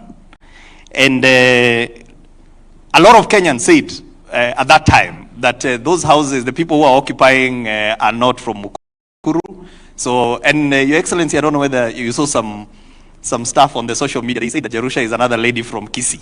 So maybe she can tell us whether she oscillates from being in Kisii and being in Nakuru. But with all seriousness, Jerusha, kindly just share with us. And if you're comfortable, you uongee Kiswahili, hakuna shida. Asante sana. Jerusha, over to you. Asante sana. Kwa majina niyo umesikia naitwa 001 Jerusha Muthoni. Mimi ndiye nilikuwa mtu wa kwanza kupewa nyumba na His Excellency na nikafurahia sana. Nafikiri mlikuwa mnaona kwa picha pahali nilitolewa kwa slums, kwa kanyumba kalikuwa mvua ikinyesha ilikuwa ni bara. Lakini kwa sasa hata mkiniangalia kwa ile picha vile nilikuwa nakaa, sio vile nakaa saa hii. Si nilikuwa nakaa kasho kama mama hivi. Lakini within 3 weeks mnaona niko na utofauti. So hii mambo ya affordable housing ni ukweli, sababu mimi niko na hiyo ushuhuda. Nilipewa hiyo nyumba pale pahali tulikuwa tunaishi, maji ni stima ni shida, na saa hii pahali ninaishi maji ni mingi na si ya kununua. Pale tulikuwa tunanunua maji shilingi 10 mtungi. Niko na familia watu 9. Ni maji ngani, ni maji ya pesa ngapi naweza nunua? Ilikuwa ni shinda, ndio unaona sasa ninaoga kwa siku mara 2 ama mara 3. Ndio unaona kauso kameng'aa hivyo, watoto wanafurahia sana. In fact hata tule tushosho nilikuwa nimeacha pale, tumehama tu wote, wamesema pale wakai. Hata ukituma katoto kakikataa unamwambia tunarudi pale, anasema hapana nitume, sababu hataki kurudi Misri. So mimi ninafurahia sana. Na hata wale watu wanasema rais anatembea na mimi Kisii, ametembea na mimi Kisumu, nikipika samaki, ni uongo mtupu. Ni wale watu wanajaribu kupinga hii mradi, lakini haitustui. Tunasema kazi bila break, sababu alituambia anataka kuinua wale watu wako chini, awainue bottom up. Na ni ukweli, mimi nimeinuliwa, nimetolewa chini, niko juu. Na ninadhani pando nitaendelea nikiinuliwa. Pali tuko pale, security ni tight. Pale hata kuna parking, mkikuja kuna pali pa kupark. Your Excellency, mimi hata nataka unimbaie kagari niwe nikipaki pale. Niwe mtu wa kwanza kupaki kagari pale. Parking iko sawa, kila kitu iko sawa, so kazi iendelee bila break. You can have a conversation with her, Your Excellency. Thank you very much, Jerusha. It is true. Vile na kuona leo kidogo iko tofauti. Sijui ni kwa sababu gani, lakini Mungu ni mwema. Na sio Jerusha peke yake. Tuko na wananchi wengi. Lilian hapa ambaye ni community health promoter, just a simple person. She's also a homeowner in Homa Bay, I think. No, in Mukuru. We have, many people who are experiencing life-changing situations because of where they were and where they are today. Jerusha here has told you, in the Nakuru slums, 3, 4, 5 families share a toilet that you have to pay to use a toilet. People, just imagine yourselves in a situation. Umekazwa hapo, you want to use a toilet, and you don't have money, and there are people who are asking us, who told you to build houses? Surely, people, let us be human. We have real situations that call on us to do something about. Jerusha hapa, kabla hatujaongea vile nitakununulia gari, bado niko na watu wengi pale ulitoka Mukuru hawajahama. That is my first assignment. Wale wako Mukuru pale hawajakuwa kama wewe, hiyo ndio kazi yangu ya muhimu kwanza. Na sio Mukuru peke yake, tuko na watu hapa Karagita, tuko na watu Bahati, tuko na watu many parts of Kenya. We have 100 and something informal settlements in Kenya. 7 million people live in squalor in our country, and the numbers are not going down, the numbers are going up because more and more people are coming into cities, and we must prepare and we must, work ahead of time to make sure they don't come and join those in informal settlements. They come into organized, livable cities. And so, Jerusha, tuliongea wakati nilikuwa kwako.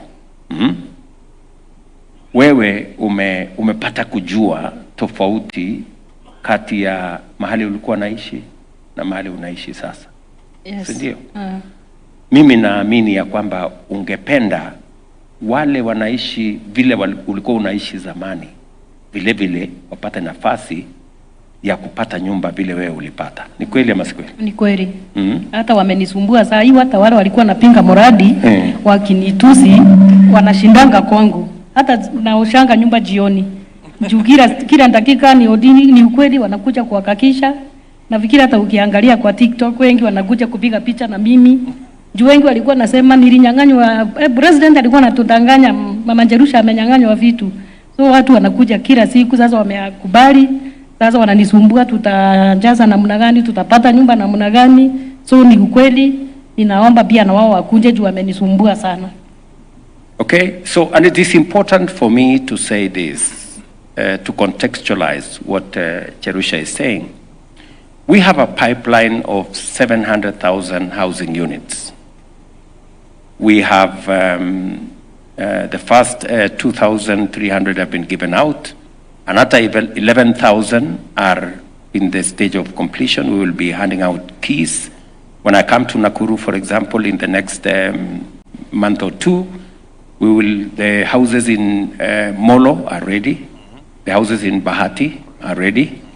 I will be coming to do groundbreaking for the houses outside here in Karagita, because it is my intention that the people living in the slum here in Karagita must equally benefit from this program the same way Jerusha is benefiting.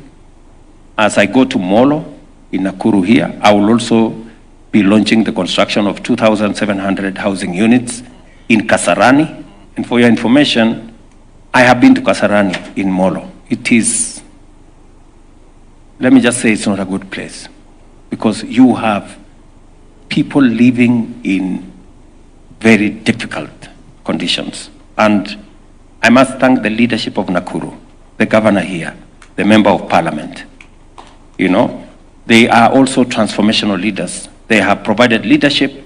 We have got land that we are now going to build those houses, and shortly we will transform Kasarani, the slum, into a place of dignity. And we will continue to do this, because this is one thing I signed for as president, and I must do it. I must go out of my way to do it. And I'm very happy that there is progress. I'm very encouraged by people like Cherusha. You know, they fire my passion, because ukiona mtu ambaye maisha yake imebadilika, it validates the dream of affordable housing in our country. We have 150,000 housing units under construction. Our job will be every month, we will be giving out the houses that are ready. As I have told you, we have 700,000 in the pipeline. And as Alice said, we are continuously looking for pieces of land where we can do more housing units. We are working with counties. Very many county governments are now stepping forward to work with us on this. And as we do all this, it has to be wholesome. Mumesikia Cherusha amesema iko parking. Atakwambia pia hapo kutakuwa na shule, pale kutakuwa na soko, pale kutakuwa na hospitali, kwa sababu housing is not just 4 walls and a roof. Housing, according to the UN, and I have the UN representative here, when you talk about adequate housing, it comes with many things. It must give dignity, it must be sustainable, it must be livable. And that's why roads are necessary, social infrastructure is necessary, hospitals are necessary, schools and markets. And we will continue to engage with stakeholders so that they can understand why this is necessary. Sindio? Taka soko. Tunataka soko na hata shule iko karibu kuisha. So that time watoto watakuwa hapo. Thank you very much. Thank you. Moving along, Excellency, what I'm going to do now is, before I move to the conversation about the other impact this program has had on jobs, allow me to ask Lillian to introduce herself quickly. Then I will also give our sister, the corporal, Chief Inspector Judy Nyathira, to also say something. And then I will also ask Maureen and Lisa to just introduce themselves, because she's a homeowner. You moved in Nakuru. And Your Excellency, our men and women in uniform, they dedicate their lives to serve this country. And we owe them a duty of care, because majority of them live in very bad conditions. So I'm very happy that we have got Chief Inspector Judy here representing all the men and women in uniform. And we want to say that we have got a lot of police housing, military housing. I think in 2 weeks' time, you'll be launching 10,000 houses for the military. We have about 27,000 for the police. So I just want them to just quickly introduce themselves, and then just you can have a conversation with them. So let's start with Lillian. Just a brief introduction about yourself, then with Maureen, and then we will have the Chief Inspector. God is good. All the time. And all the time. Our Excellency President Dr. William Samoei Ruto, and all protocol observers. My name is Lillian Simiyu. I'm a community health promoter attached to Mukuru Health Center. I'm a mother of 3, and I'm a beneficiary of SEPU. SEPU is a slum upgrading program. I'm a homeowner, and Mr. President, we say thank you. Thank you very much for giving us dignity. Asante sana. Okay. Yes, Maureen. Bwana asifiwe. Amen. Kwa majina anaitwa Morina Disa, mi natoka Soweto na mi ni kiongozi pale Soweto na tuko pale kwa mradi. Kwa hivyo mi niko pale kwa mradi kila siku asubuhi, jioni pia nikitoka lazima nihakikisha nimeangalia hizo nyumba zinajengwa vizuri. So that ningoje ukuje unipatie. Yes. So yeye ako on the queue, ametuharakisha, amesema hizi za Mukuru zimeenda haraka kuliko zao. So hapa like Soweto tutamaliza. Chief Inspector Judy. Your Excellency Sir, Dr. Samoei Ruto, all protocols observed. Good afternoon. My name is Chief Inspector Judy Nyathira, a proud owner of the affordable housing in Bondeni within Nakuru. Your Excellency Sir, I want to thank you on behalf of the men and women in police uniform, for not leaving us behind out of this project. The history goes a long way, how the police live, from time immemorial in sharing, using a curtain, and you're sharing a house with your counterpart, no privacy, and a lot of issues going in there. From there, we were given again permission not to live in police lines and to go and rent houses outside. Your Excellency, that was a good step. But again, this is the greatest, where you're renting to own your own home. I'm proud that I've been in my home for more than a year, where I'm assured of my safety. In case I'm going to work outside, I know my family is okay. Social amenities, they're perfect.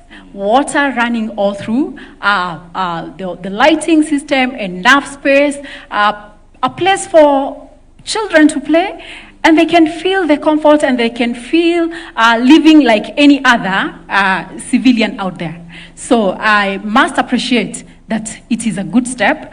All civil servants should go for it because it is changing lives. Thank you so much. Thank you so much. Your Excellency, maybe you can just have a quick word. You know, I have no words. You know, listening to my sister here, Lillian, you know, as a CHP, community health promoter, you know, the dedicated service that community health promoters do around Kenya.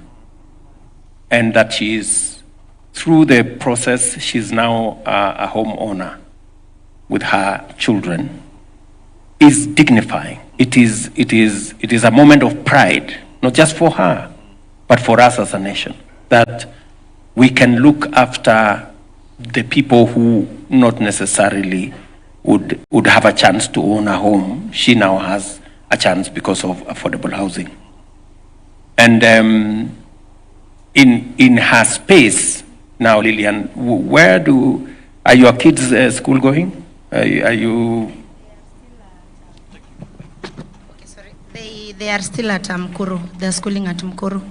Yes. So you want us to complete the school soon? Kindly, like the school thing should be a priority, because I've noticed that watu wengi hata hawajaingia because of the school.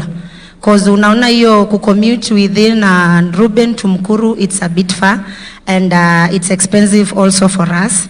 So if you can do a school for us, Your Excellency, we'll be very proud. Very good. And how far are we with the school, Charles? The one we agreed, the ECD, which we will use as the primary school, you had directed us that in 1 month time it be completed, and it is being completed. Very good. So in 1 month time they should So be. Lillian, just bear with me a few more weeks, and then your kids will be safe in your neighborhood. I'll be very, very happy. And Thank also the market, sir.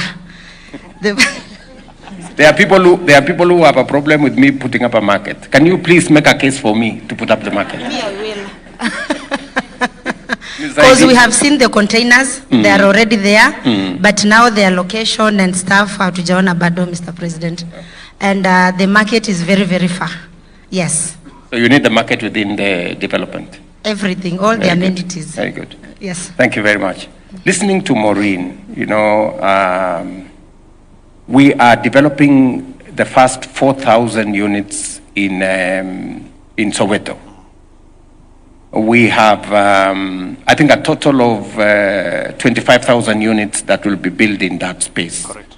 And we have done, the 4,000 units hopefully will be ready, and I've given instructions to my team, Alice here and Hinga, that by January we should be able to we should be able to give out the first 4,000 units. Yes, you've got it. And then the other units are following. So huyu mama umesikia amesema anachungulia kila wakati akipita hapo, nataka kuangalia hii nyumba itaisha lini, kwa sababu anangojea. Yes. Sasa vile niliwaeleza, sitaki Maureen angoje sana.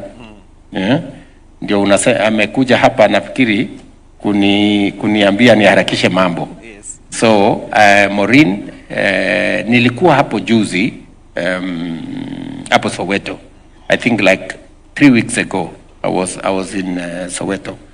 And nataka uwaeleze wale watu wa Soweto, mimi nawaheshimu sana. Wakati niliona yani watu wa Soweto wanaishi pale, wanakuja wenyewe kusema wacha niandike jina yangu, mimi niko tayari kuondoka mahali ninaishi hapa, nyumba ikiwa tayari mimi nitarudi. You know, that kind of cooperation that citizens themselves are saying, I am ready to live where I am staying, to go and live elsewhere. And I want my name recorded so that when the houses are complete, I come back and live in a decent house. Waambie wale watu wa Soweto, Mungu atawabariki sana, kwa sababu ya kukubaliana na sisi, kusema ya kwamba mahali wanaishi wako tayari kuhama, tuwajengee nyumba mzuri, nyumba ile iko na dignity, wawache kuishi mahali ambapo hakuna barabara, hakuna maji, hakuna stima, hakuna choo, hakuna mambo yote ambayo mnahitaji. So ukirudi tafadhali utawaambia nimewapigia salute. Utafanya hivyo Maureen? Alafu naona uko na maneno na mimi. Niko na maneno na wewe, nataka tu ku appreciate kwa hii mradi yenye umeleta. Sisi yetu itakuwa tofauti kwa sababu pale sisi tuko na shule, sisi tuko na market, sisi tuko na place ya kupumzika ukifikiria mafikirio yako ya maisha. Yani we just can't wait to be in that estate. So mi wanga niko very eager kabisa. Though kuna watu wanaweza kuwa wanaongea mambo mingi ati utapata nyumba, lakini us we believe that we are the owners na tunataka ku embrace kabisa hii mradi. And that's why tukikuja last time after 3 weeks kila mtu alikuwa anataka, kwa sababu anaona mradi nyumba inasonga, and everybody wants to be an owner of the house in Nairobi. So furaha yetu ni tutoke kwa hiyo mabanda zetu, kwa sababu kama hata sasa niko hapa lakini niko na wasiwasi because lately tumekuwa na breakages za moto. So sasa hata nafikiria naweza rudi tena nipate kanyumba kangu kamechomeka. So afadhali tutoke kwa hiyo situation ya life yenye tumekuwa tuishi kwa dignity houses. So kama hii ni dream yako ulikuwa nao kutoka ukue kijana, His Excellency, endelea bila break. Sana. And you know, I think the passion that everybody, you know, owning a home is the ultimate passion of any citizen. You know, that you have a place that you call yours, you know. And on to what Judy, and I apologize Judy, because my peers here have said corporal. Corporal is you are a very senior person. But titles aside, I was very proud when I came to Bondeni, and you welcomed us to your home with your family, and it was a very proud moment. And not just Judy, you know, our men in uniform, men and women in uniform, for decades lived in conditions that do not befit the kind of sacrifice they make for us. They keep our families safe, they keep our country safe, they go out of their way to make sure that there is law and order in our country, and yet we don't reciprocate. It is the reason why we are implementing several programs targeting our men in uniform, men and women in uniform. improving their terms and conditions of service, which we are on course, making sure that we assist them with the modernization of their equipment, which we are on course. We have already spent about 9 billion shillings in that process. And of course, making sure that they are part of our housing program. And as PS has said, we have rolled out specific housing targeting our uniformed officers. 27,000 houses are being built for the police, 10,000 houses are being built for the prisons, 20,000 housing units. I'll be launching 10,000 next week for the military. And we are looking at making sure that our men and women in uniform have a place to call home. And Judy here is one such example. And maybe just so that I put it in my own perspective, Judy, as you look at your colleagues, is there anything that you think we can do better now that you have a 1-year experience in living in your own home? Do you think there are areas of improvement that you can suggest to me? Your Excellency, most of my colleagues are willing to acquire these houses. But one problem, maybe the challenge they have is financial support. Maybe if they could be given an opportunity because they've overcommitted their payslip, maybe they could be given a facility where they're given, which is flexible, they're loaned some amount so that they can be able to acquire the houses. The financial aspects are. So you're talking about the mortgage? Yes. And we have, can you talk about the mortgage, Hinga, speaking to what Judy has said? So, Your Excellency, a couple of things. What makes the issue of affordability a few things. One is the cost of land. There is a study by the Center for Affordable Housing in Africa that shows Nairobi has the most expensive land in the continent of Africa. But also, Your Excellency, in our country, we also have a lot of inequalities in terms of earning. A majority of Kenyans earn very little. So you have a situation where the cost of land is very high, and you have got very low income. And that leads to the proliferation of slums. Now, to address that, you have got to look at what you call the demand side of housing and supply side. Now, allow me to start with the supply, which is you have got to do something on the cost of land, and that is why, Your Excellency, through your leadership, we have zero-rated the cost of land. Land is a big barrier to ownership. So when you start a conversation by saying that you will not pay for the land, it's a big stride into one's home ownership. The second thing, Your Excellency, is the cost of construction. Cost of construction is prohibitive. And part of the reason why cost of construction is prohibitive is because on one side, you have got factors you cannot control. You know, global pricing for fuel, cement, and so on and so forth. But there are others we can control. The ones that you can control, for example, in our sector, VAT, and I hope I'm not going to get very complicated, VAT is what is called a real cost. Because when you build a house and you sell, there is no output tax, but there is input in the material. So in other words, when you buy cement, the cement comes in with VAT, the bag of cement. But you're not able to offset with an output because there is no output. So essentially, the cost of VAT goes straight to the buyer.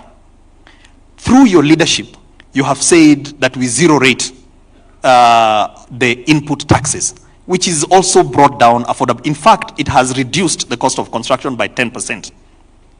The other one, Excellency, is the issue of public funding. We know that one of the reasons why Kenyans were fought so hard is because, we have not covered ourselves in glory. We have built projects at very high costs. You said from the beginning that one of the areas that we have to bring in trust to the people is cost. And what you did, you called 7 institutions. You called in Nairobi University, You called in Technical University of Kenya. You called in Kenyatta University, AAK, which is the Associate of Architects, IQSK of QSs, IEK, you had National Construction Authority, and you had National Housing Corporation. And you asked them to design for you a house and to give you a market cost. Your Excellency, I want to confirm that since we started this program, we actually have fixed the cost of the unit. So, and it is determinable, and anybody who wants to construct, there is no seeing the PS on the side, we disclose the price of that. What that has done, Your Excellency, is that it has meant that today there is a social housing unit that costs 640,000 shillings. Now, when you talk about 640,000, people can afford. The World Bank here, Your Excellency, did a study in 2017, which is titled Unaffordable and Unavailable. In that study of 2017, it showed that the average cost of a house in Nairobi was 11 million. So you've moved from 11 million to 640. That is a significant difference. That's why you have Jerusha and Lillian here who are homeowners today. Then, Your Excellency, you have the demand side. The demand side is about the cost of financing Kenyans. Your Excellency, before this program, and we have been having a high interest rate regime. Interest rates for people who had homes reach even 20%. Under your program, you have got 3 interest rate regimes. You have got a social housing, which is 3%, fixed. So even if in 10 years, the interest rates in the country goes to 30, this person will still be paying 3%. It is fixed. The other one is affordable housing, which is 6%, again fixed. And then for everybody else who is in the market units, like myself, and anybody else who is interested, it is at 9%. So the most expensive mortgage you will get is at 9%. The last part is the tenure, the how long you pay. Now, in this country, Your Excellency, we've not had long-term mortgages. Again, through that study from the World Bank, it showed that the average tenure of a house was 7.5 years. So if you have got expensive land, expensive construction amount, which leads to 11 million, in expensive interest rate, that's why, Your Excellency, for a country of 50 million Kenyans, you have only 30,000 mortgages. So those things don't happen by accident, they happen because the system is broken. So what you have done is we have reduced all those things. So what does that translate to? It translates to Jerusha paying 2,800 shillings for her house. This is the same amount of money that she was paying for that shack. She also pays service charge and pays for insurance. So anything that happens to that house, she is covered. So the total amount that she's paying is 3,800. That is how much she is paying to be a homeowner. And that is what she was paying for a shack. Then you have got Chief Inspector Judy, who we give them allowances for our police. They get about 9,000 shillings on average. Obviously it differs. At 9,000, Your Excellency, she can now afford to get our 2-bedroom housing unit, which is around that same amount. So this program, Your Excellency, has got something for everybody. It would have been easy if you had said, let's just deal for the high income. But whether you're in the slum, whether you are selling mamamboga, you start from 2,800, you go all the way to 15,000 for a 3-bedroom, which has got all the amenities, Your Excellency. It has got electricity, it has water, it has gas, it has internet. I think contextualize this for Judy and our men and women in uniform and other Kenyans who are looking at this product. When we said that it will be possible to own a home and pay 3,800, people thought we were mad. In fact, many people were wondering, because it has never happened in Kenya. People know if you want to own a home, the average home in Kenya was 11 million. You needed 40, 50,000 to be able to own a simple home. Today, Jerusha here, Lillian there, are homeowners. They pay 3,800. You know, it doesn't look real, but that's what it is. Why? Because of the 4 factors Charles has said. Number 1, we brought the cost of land to 0. That was contributing 30% of the cost of the house. We've reduced taxes. We've taken away 10% of what the house used to cost. We have brought down the cost of construction. You know, we were building houses for 80,000 shillings a square foot.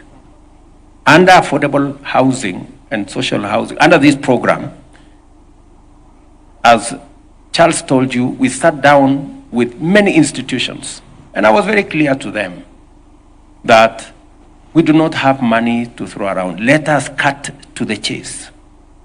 We came up with 42,000 shillings per square foot.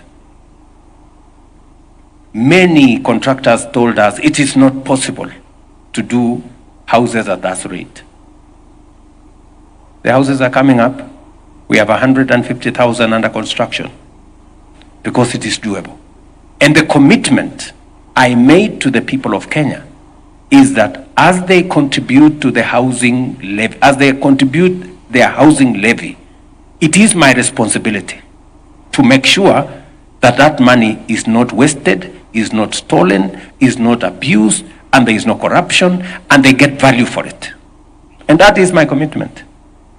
And I have told Alice here, and I have told Charles here, that if you award any house under this program beyond 42,000 shillings per square foot, I will not send the police. I will come myself. Yes. Because that is the kind of attachment I have put on this housing program. And so, to my sister Judy, we have improved the program further. You know, we had a program where the houses were built under a different program. We've now improved the program further. Your colleagues will now get a better rate as before. I know we have KCB here as part of our partners. Is KCB around in the room? Yes, KCB is there. An average mortgage in Kenya was 18%. Working with KCB and other housing finance and others, what is the mortgage now, my friends there? 9.5%, is that right? So we have moved mortgage because these good people have realized that we are providing a pipeline. You can sit down. You are providing a pipeline of houses, and we are guaranteeing, I think under KMRC and all the other, we are making sure that that program rolls out properly. And as Hinga has told you, for Cherusha here, her mortgage is at 3%. For Lillian there, it is at 3%. There is nowhere you can get a mortgage at 3% unless under this program. For those in the affordable housing category, it is 6%. And for the people in the market space, it is 9%. So even for citizens, and I said it during Madaraka, even for citizens who are not even in the affordable housing program, even in citizens who have just their own mortgage, now we can subsidize their mortgage to 9% up to 5 million shillings of what they owe, so that we can bring as many contributors to the housing levy into the bracket as possible, as many of them as possible. So I think without complicating the whole thing, I think Judy and your colleagues, apart from the housing development that we are doing to house our policemen when they are in service, they now have an opportunity for them to own houses like all other Kenyans are doing, and Judy here is an example.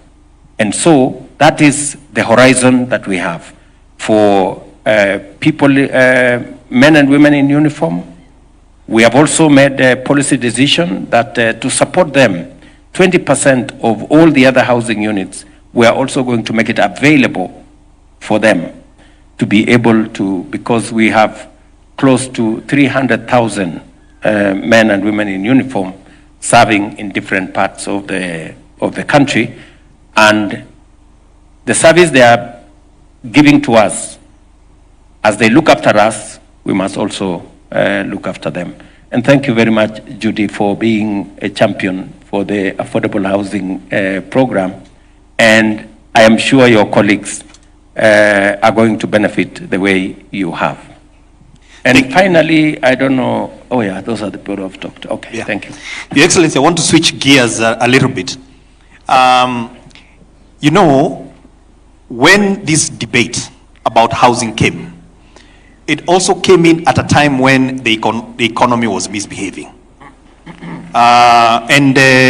We saw there were demonstrations because the cost of living was very high. And a lot of people were saying, why housing and why housing now? And I think there is a very important conversation, Your Excellency, about the economics of housing. FDR, during the Great Depression, the president of America, got America out of the Great Depression through focusing on housing. When President Obama, during the Great Recession of 2008, they got America out of the Great Recession because they built. And so, as we switch gears a little bit, Your Excellency, we have four gentlemen here that represent millions of Kenyans who wake up every morning and try and make a living through the Jua Kali sector. The informal businesses, Your Excellency, actually make up about 80% of all the workforce. Now, majority of them don't have access to mainstream banking because they have got lumpy cash flows. Outside this program, owning a home will have been a pipe dream. So, Your Excellency, without getting into very philosophical issues about the economies of housing, I want them to introduce themselves a little bit. But there is just something, Your Excellency, which I don't know whether when we designed the program, we had, it's what I call an unintended consequence. And the unintended consequence is that you talked about giving them an opportunity to work because unemployment was very big in Kenya. Most of them are working on those construction sites. And we thought giving them a job, first of all, they will have a living where they are. These four gentlemen, two of them are homeowners. So they built the windows where they are staying now, today. And I think that is really a powerful transformation of this program. So I'm going to ask Peter Mwangi, who is the chairman of Bahati Association. And then I'm going to ask Stephen Opio from Marigwini, who also, collectively, they had a contract of almost 200 million shillings. You know, Excellency, we're talking about millions. We're talking about shillings. And Jua Kali people are dealing now with millions. And then I have got the chairman of that association in Kenya. We have given them a contract of 11 billion shillings. 11 billion shillings. I think this is the new place to be in. So allow me then to ask them to speak in their own words, and then I'll ask Pastor Baraza to wrap up, because he's also part of the Soweto group in Kibera, that you gave them a check during last year's Mashujaa Day.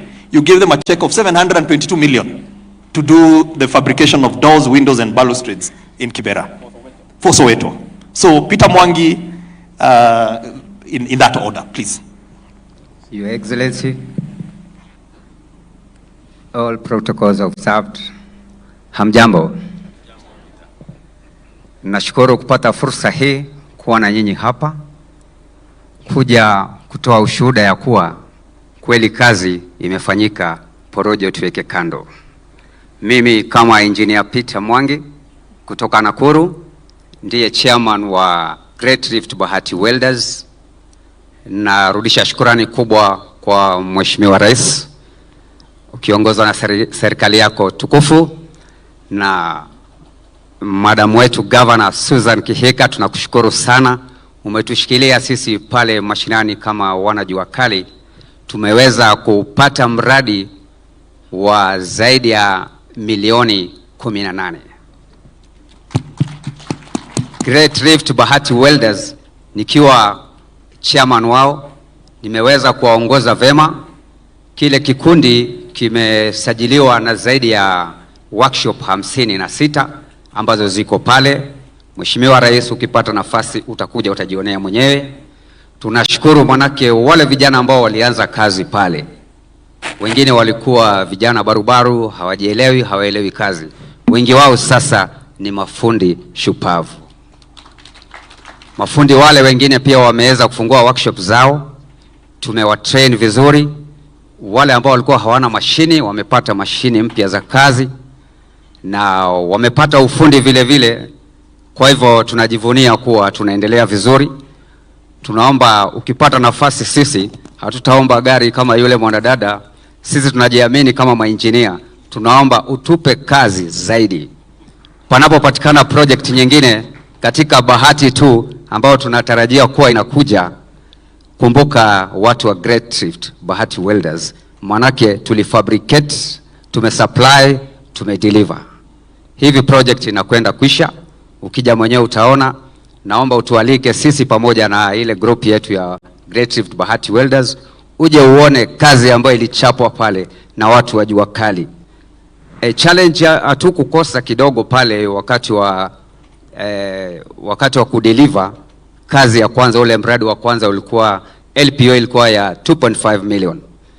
Ikawa lazima tungeungana kama watu wa Jua Kali, manake ungeweza kupewa kazi pale individually. So tulijiunga na tuliweza kuregister na MSHARE, Small Micro Enterprise Authority. Tukawa tuko na pin yetu pale. Hata sisi tunajua kulipa ushuru ni kujitegemea.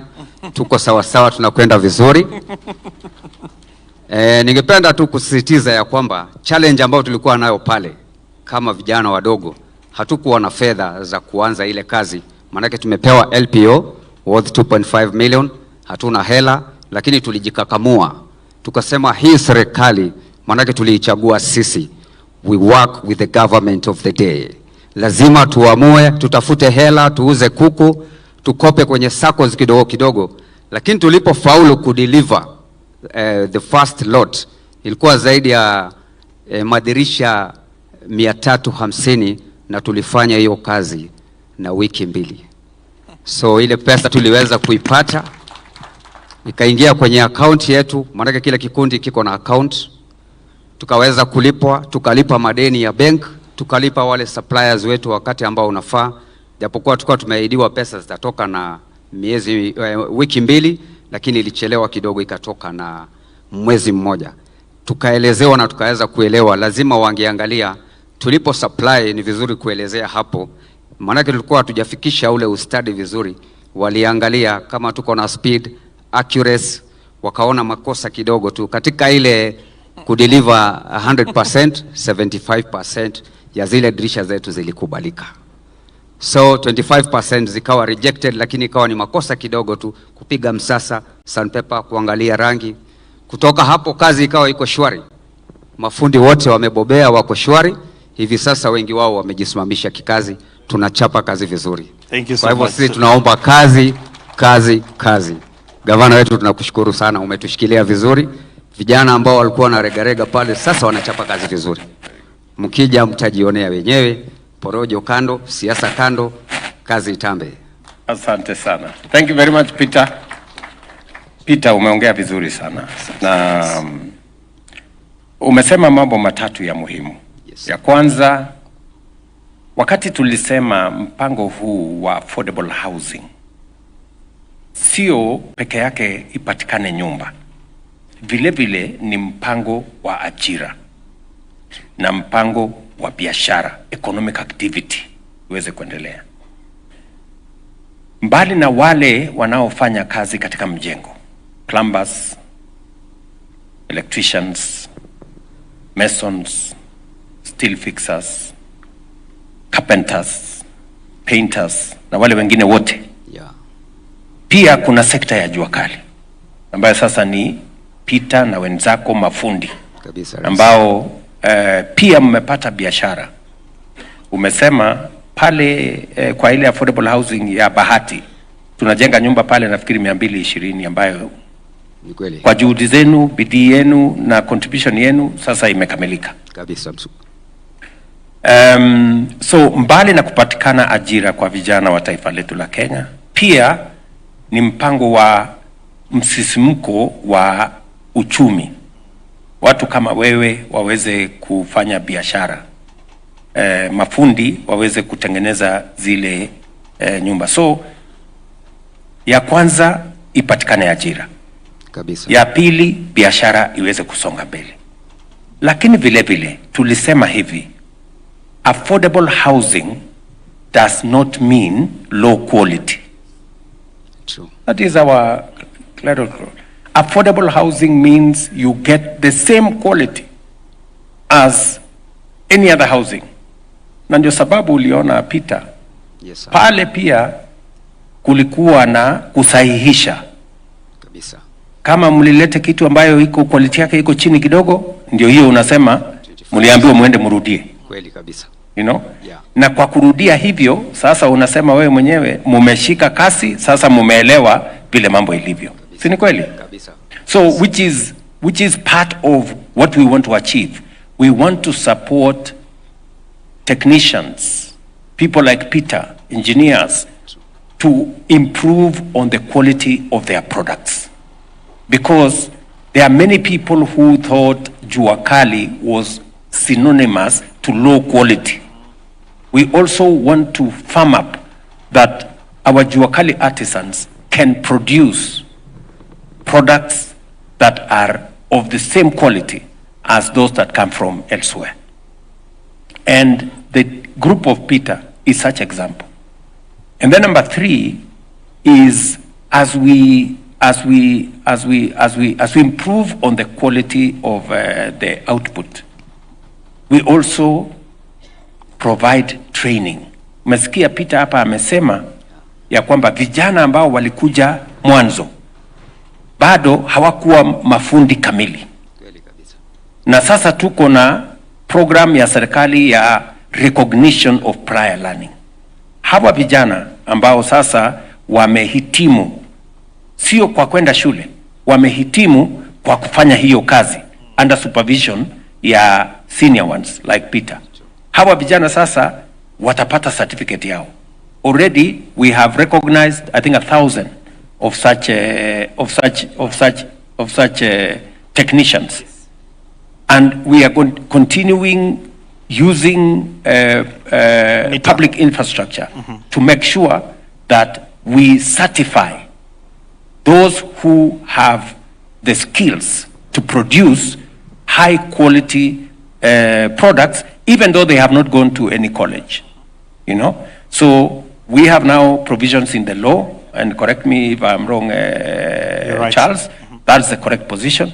And that is why Peter here can confirm that some skills, ongea na watu wako, wapange hawa vijana, na you might need more than 50 workshops. Because if you needed 50 workshops to do 200 units, anza kufanya hesabu. 2,000 units, workshop ngapi, vijana wangapi utawahitaji. Tunaelewana? Tashukuru sana Rais. Tumesema kazi. Na tulikubaliana kazi ni kazi. Kazi ni kazi Rais. Yes. So tuendelee. Manake niko hapa Rais kuwakilisha wale vijana. Yes. Wataniuliza wao walikwenda itisha gari? Waliniambia hatutaki gari sisi. Sisi tunataka kazi. Manake kazi ndio pesa Rais. Kazi ndio pesa. Yes. Na ndio itakununulia hiyo gari, unatupatia gari. Yes. Ukiniona Rais nikiwa hapa kama mwakilishi, naomba kwa heshima kubwa nisimame. Ukambi kameanza kushuka. Asante sana. Asante sana Peter. Okay. Lakini mimi naona vijana wanang'ara. Mimi naona tutafanya hivi. Yes sir. Naona utaniona kando uninunulie lunch. Asante sana. Fungu ninalo Rais. Uko na kitu? Kitu nalo. Najivunia kuwa na Rais hapa karibu. Asante sana. Yes sir. Thank you so much. Who's the next guy? Steve. We'll have Steve, and then we'll have Peter Mwema, and then we'll have Baraza. Steve Opio. We have two Steves here. Opio? Yes, His Excellency, the President of the Republic of Kenya, Dr. William Samoei Ruto, Cabinet Secretaries, honorable members, all protocols observed. Yes. Ladies and gentlemen, good afternoon. Good afternoon. Mimi nashukuru sana kwa fursa hii. Mkuru tuna shine.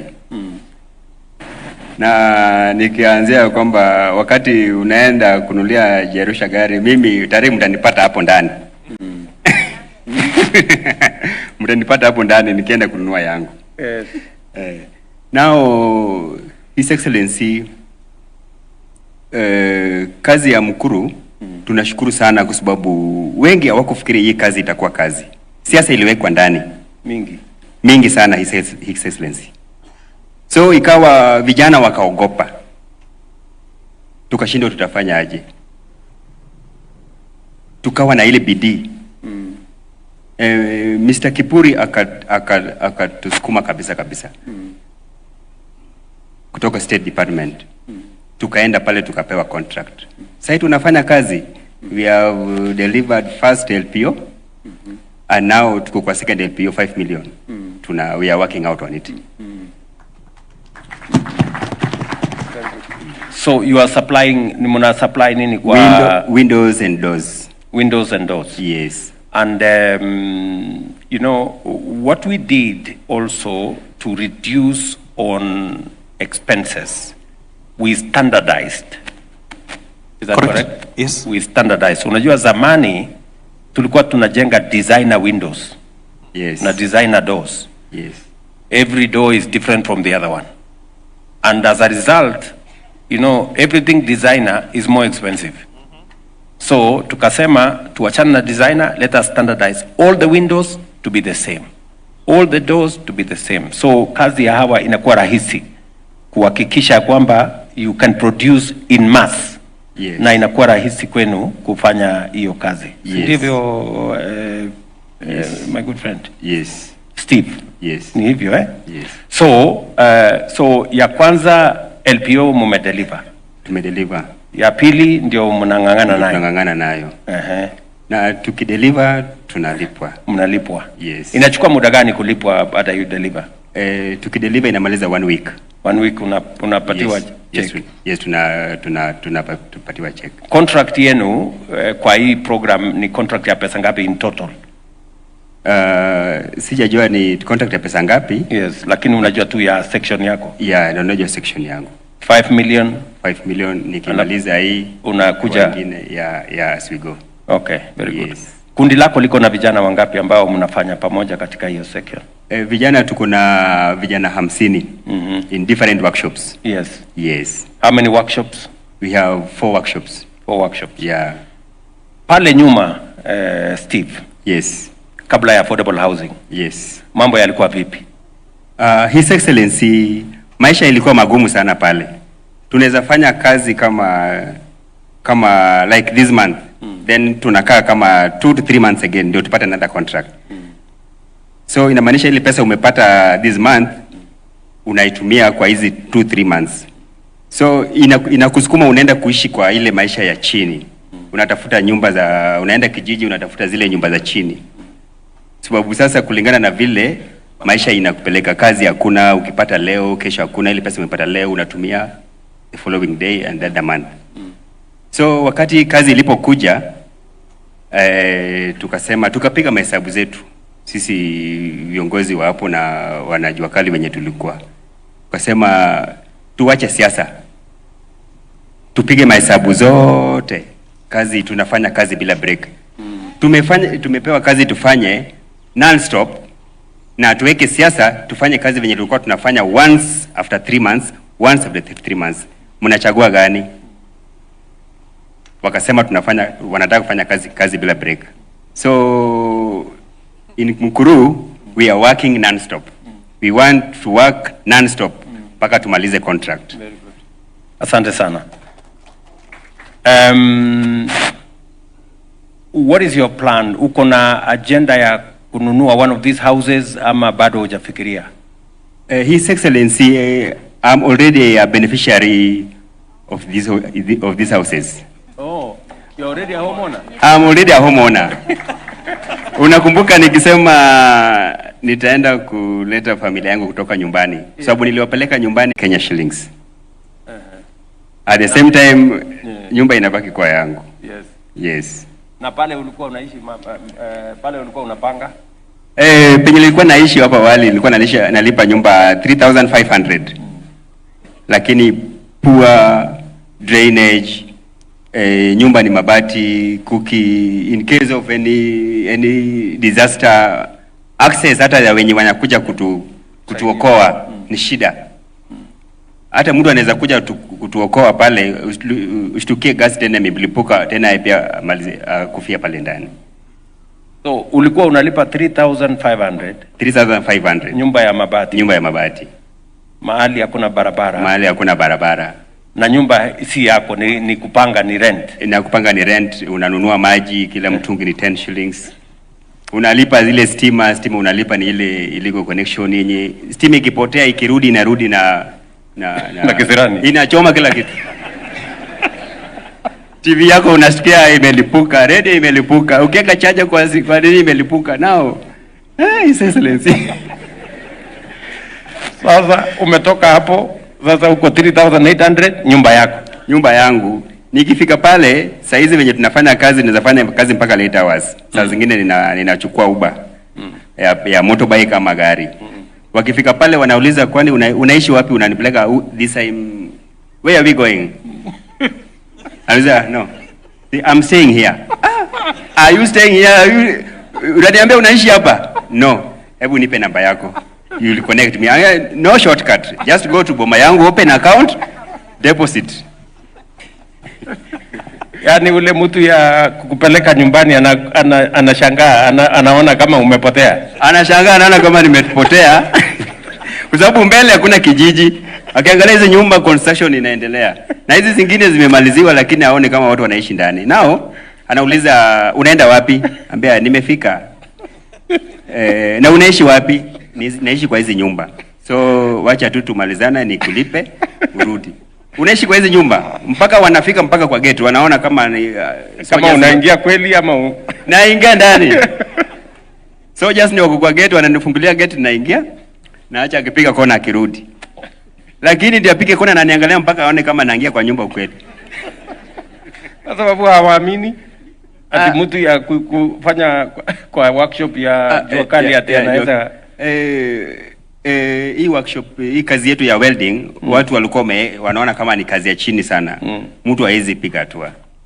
Na venye ulikuja na hii program, His Excellency, we are really thanking because imetuinua in the real sense. Saa hizi nikikuja nimekutana na PS pale nje. Akaniuliza, Udhiambo, ni wewe ama? Ananiangalia venye aliniona last time, niko tofauti. Yeah. Niko tofauti kabisa. So it is really true that this program ilikuwa ya kutinua kutoka pale chini kwenda pale juu. Na ni maisha imeitunia ukweli, because ukipata maji unalipa, ukipata stima iko pale, ukipata saizi nikitoka hata nikisahau kufunga nyumba kifuli, nikisahau sina ile ya kwamba nitapata TV imeenda, radio imeenda, mattress zangu zimeenda. Mtu akikuja kuguza mlango yangu hivi, CCTV iko pale inamuona. So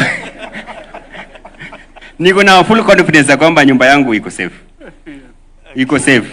Then parking kuna nafasi kubwa sana ya parking. Playground ya watoto iko. Soko iko. Now we are living in a very very good environment. Asante Steve. Tupigie Steve kofi kwa sababu Your Excellency, wakati ulisema there is no application form to be born in a slum.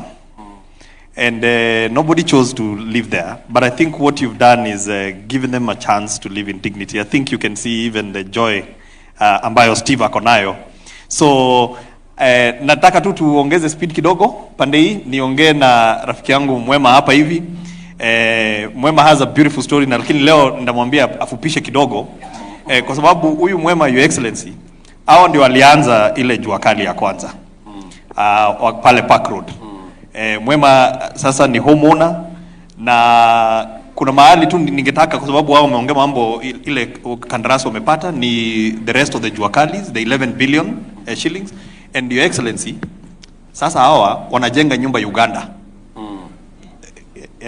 Wako Uganda saizi, wanapeleka dirisha Uganda saizi. So this program, it's not just about the houses in Kenya, lakini Bwana Mwema in 1 minute. Hello. Mheshimiwa Rais, CS, Governor, wananchi wote, amjambo. Asante sana Mheshimiwa Rais. Mimi majina yangu naitwa Peter Mwema Mudhaka. Mimi ndio naongoza hiyo kikundi inajiita Jua Kali Contractors Organization. Odhiambo na Peter ni wanachama na wamesaitika kama saa hiyo. Odhiambo vile anasema hiyo kazi yake, sisi ndio tunamtafutia pesa na kumfundishia mafundi kufanya. The same Peter ilikuwa kwao, tukaona vile wanafanya, because we are the first guys who trained by the Chinese China state, na tukanjua vile tulikuwa tuna report straight kwa mbosi hapa PS, lakini ametuletea mambozi wengine wakali.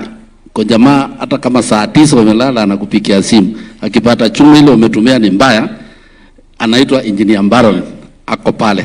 Yule ndiye anatuangalia kama ile mambo umesema ya chuma kama imeingia ile inatakikana, yeye ndiye anahusiana na hiyo maneno. Yes. Huyo halali, huyo amenisumbua mpaka saa 9. Chama ni uko wapi? Hebu amka tukaangalie kazi. Tuko na watu wengine wale wametusaidia. Kings Kifuri ako hapa, huyu tunafanya naye daily. Tumepewa yeye na PS, huyu ndiye anatuangalia. Mafundi wote wakiregister, wale wako na shida wako na sisi tunawatafutia. Tuko na mpango mzuri ule umeanzishwa, because hapo before banks ilikuwa zimetuongopa. I think tulikuja State House tukakuelezea.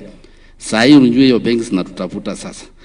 Kulienda hivi, wakati tulikuja State House atukaambia PS, na wewe kama tunashinda sana ya finance, because hii mpango yetu haikuwa inaonekana kama itafaulu. Sasa hii ndio watu wameanza kuamini kama imefaulu. Iko banks likuja nyuma na zikatusaidia sana. Tunashukuru hata kama yuko hapa CDNCO wanashege, waliongea na PS akanituma kwake na amekumbali kupatiana kitu inaitwa global money kwa Jua Kali Kenya. Tumpikie makofi. Hiyo Jua Kali sasa hii hatuna shida ya finance. Kuko na National Bank wameingia kwetu, na tuko na Consolidated Bank ambao wameletwa na chairman wa Affordable House Bwana Njeri, na akatukalisha chini akasema tupewe pesa mzuri. Na tuko na mpango pesa yapata hiyo area wakuwe ngangari, because na watumia report na nawaambia saa hii ametufanyia mzuri, because tulikuwa tumebinywa sana na contractors kutulipa, walikuwa wanatuchelewesha. And now the PS himself wakaona hiyo shinda, tukienda mlango kwa square meter tunavinywa, mtu anaangalia namba yake. Hawa kuna kupenda sana watu wa Kibra. I think mtu anaangalia namba yake. Hawa kuna kupenda sana watu wa Kibra. I think pastor atasema mzuri. Pastor ndio chama ni kule, tunasaidiana na yeye ndio tumalize hiyo mradi in time, ndio watu waingie manyumba, waache kulete shida, ndio tuende zone. Asante sana. Thank you so much. Okay, pastor, usifunge na maombi, lakini tuambie kwa kifupi, tufunga baadaye. Your Excellency, I will bring this thing to a conclusion on 2 grounds. Number 1, in the year 2022, October 25th, you came to Kibera, Soweto and launched the program. I received you as the chairman then, and most people were not optimistic, and they didn't believe that you will really put up the houses. But I had to encourage my people in that, in the previous regime where you were part of it, I will see you campaigning, and your greatest emphasis was on the issue of housing that you had promised people. So barely less than 1 month after you being sworn into the office and you came to launch the program. Huyu ni mzaliwa wa pale, amesoma pale, wameishi pale na wazazi na wajua ni watu wa pale. But already kwa sababu ya kukua optimistic about the program, she has already saved the 10%. And that is why majority of Soweto people are waiting for their houses. Sisi hatupigi siasa president, tukisema itakuwa, no. And I'm not saying this to please you in the presence of these people, but the truth is that over 4,000 people in Kibera Soweto East, Zone B, have already saved the 10% and they're waiting their houses. Now, recently the president visited us 2 weeks ago. And already we are doing a program for Zone C and Zone D, which has an equivalent of around between 12,000 and 14,000 people. And the houses that are going to be constructed there are 15,000 units. So if you calculate 15,000 units by a household of 7 people, kwa sababu kwa kijiji sisi tunazaa, hatujui kupanga uzazi. Mimi kwetu tulizaliwa 11, mimi nimezaa watoto 7, Adisa hapa wako 9. So ukiangalia president, the ripple effect of the houses you are building bila kuweka siasa, this is a great impact. And I want to finish on this note, Bwana PS and Bwana President. Some of us, our parents, hawakutuachia manyumba ya kuinherit.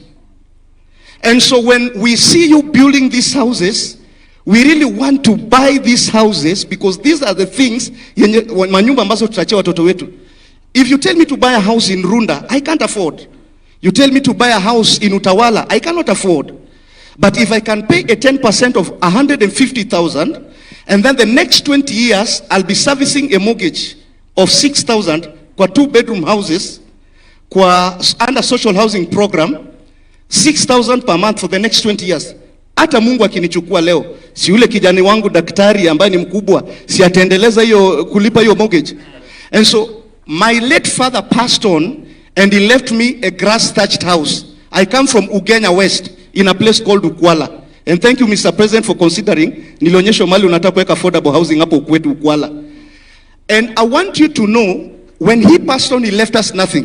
But today I'm sure, because I'm a beneficiary, number A82, if you go to the slum upgrading department, our director is here, Madam Mary Ndongo, you will go and click, na utapata Stephen Odhiambo Baraza, structure number A82, I am the owner. I already done the 10%. So thank you, Excellency, Your Excellency, for bringing that program. Last and not the least, when Zone A was being constructed, which was handed over to beneficiaries in 2016 by the Grand Coalition government, which you were part of it, they did 822 units. When the construction was ongoing, Bwana PS, sisi tulikuwa na milango madirisha ikiletwa, we did over 700,000 families. And that will be a greatest impact. God bless you in Jesus' name. Thank you. Thank you, Steve. Thank you very much. Tukutane pale March, nyumba yako itakuwa tayari.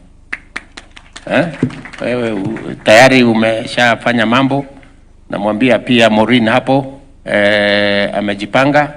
Tukutane, uchukue nyumba yako, uendelee na maisha. Na usikue na wasiwasi na mimi. I cannot be distracted. I am a man on a mission to transform this country. And no amount of noise, kelele, fitina, propaganda, sway mimi from delivering on this agenda. And I am willing to pay the price, whatever it is, to make sure that we transform this country and we house as many Kenyans as possible. So I give you my word on that. Number two, you have said with a lot of clarity that apart from building these houses, our mission was also to create jobs. Wewe mwenyewe umesema vijana walikuwa wanaomba chakula, sasa wako busy. Wanafanya kazi ya paintwork, wengine wanafanya steel fixing, wengine wanafanya kutengeneza madirisha, kutengeneza milango, ni wafanyabiashara. People like Steve here have become homeowners, and those young people working in those spaces will also subsequently become homeowners. So that is the, as we roll out this program. You have also said something is going on in Ukwala. Something is going on in Ukwala. I want to tell you, we are not only building the market. I want to tell you, we are not only building the market in Ukwala, we are also doing affordable housing in Ukwala. The home you ran away from. Tumefanya mambo pia pale. Unaona? So, this is not just about Nairobi and what's going on in Nairobi. This is about what is going on in Kenya. We have 200 sites that are going on today. In Ukwala, in Karagita here, and many other places. Because that transformation is a national transformation. And we have said, we are leaving no community, we are leaving no region, we are not leaving anybody behind. We are moving together. So, and Mwema there has spoken with a lot of clarity. One thing Pastor Steve here and Mwema have said is on what we are doing to make sure that even as we have the big contractors doing the big works, we have also been sensitive to know that there are small people, you know, Jua Kali people, who many a times people don't pay attention to them because they are small people there. They are trying to make a window here, make 2 doors in a month, make 3 windows in a week. We were very deliberate in making sure that we agree with the contractors that as you do this job, the doors and windows and everything else will not be done by you. They will be done by the Jua Kali people. You know, they will be done by the Jua Kali people because they are part of our society and part of lifting people, part of this bottom-up agenda. It is, bottom-up is not a slogan. No, it is reality. You know, the person in the Jua Kali today who was making a door or 2 or 3 or 5 in a month, the Jua Kali person whose financial outlay, as Muhammad there says, was maybe 2,000, 3,000, 5,000, 10,000. Today, Jua Kali has a contract of, in Soweto alone, 720 million. 720 million is a contract for corporates, ordinarily. Big corporates. Now Mwema is reminding me, even them, they are now corporate. You know, which is actually the, you know, just imagine how this program has corporatized what was Jua Kali. You know, what small people who could not on their own, unless you pull them together, they couldn't handle such a big contract. Today, they are handling big contracts. My brother here, Peter, 18 million shillings. I am sure now, Peter, when we are doing the 2,000 units, that is going to be about 180 million. Sasa ujipange. Tunaelewana, boss? So I think this is really the new Kenya we are all living in. And this is the reality that we envisaged in our plan to make sure that we're transforming Kenya. I want to ask you people in this audience, and those of us who are watching from wherever it is that we are watching, all the things that have been said here, from Maureen to Lillian to Peter here, to Steve there, to Jerusha here, to my dear sister Judy, all those things that have been said is the work of 2 years. Just 2 years. Just 2 years. Tell me, good people, what's going to happen in 5 years, in 10 years, in 15 years, in 20 years. This nation will change. This nation will change. And that is why we need to be patient with ourselves. We need not to be judgmental. You know, many people want a quick fix. Instant coffee is good, but there is no instant house or program like this. It takes time. It takes good planning. It takes good thinking. We've had to delay Peter. We've had to tell Peter here, wewe kwanza hii kitu bado haijaiva, wewe umeleta ikiwa mbichi. Rudisha hii dirisha, enda nyorosha hivi, enda paint vizuri, ndio kazi iwe sawa sawa. Kwa sababu hatutaki affordable housing iwe low quality. We want to keep the quality high. So this is what we must, and transformation of a nation, good people, doesn't take a flash.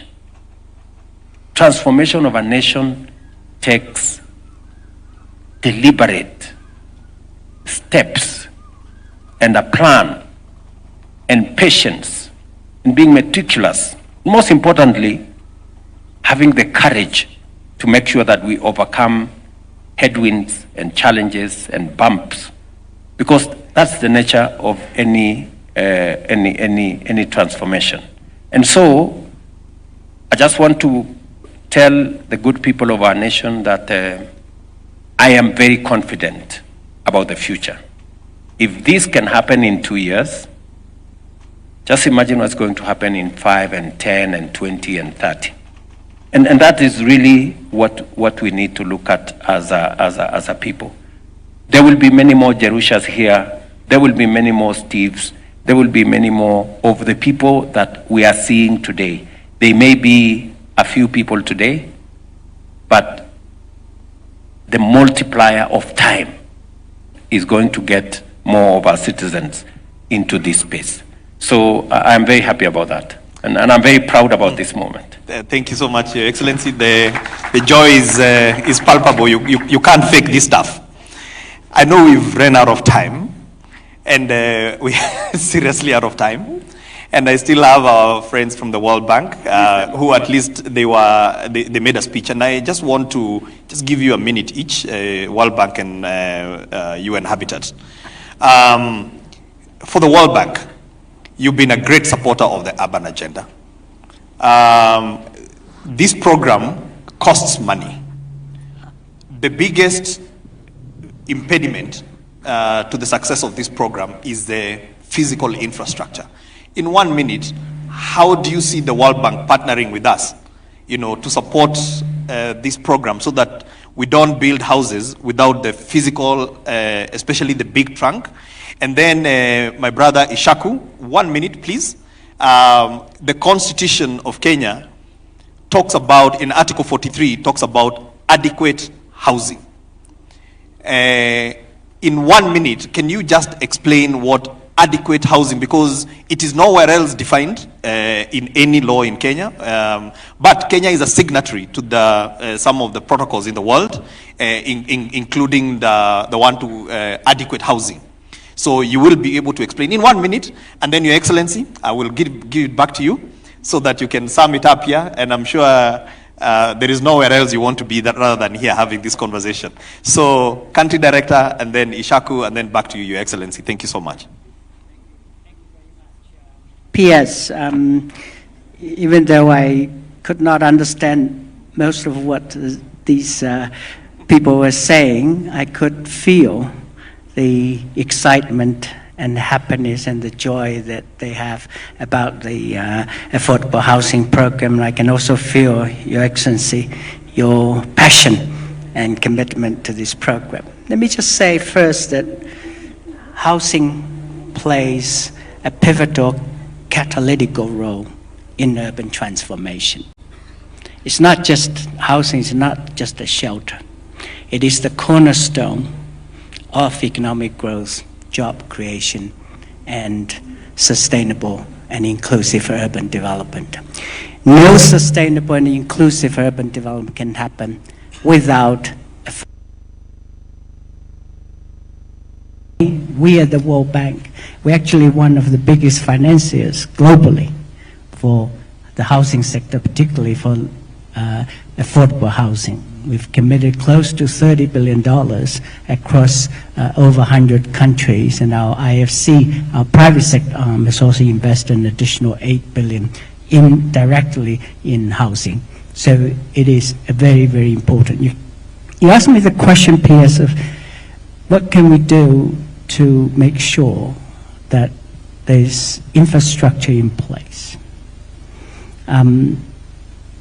Affordable housing cannot be an adequate housing without access to the infrastructure, clearly.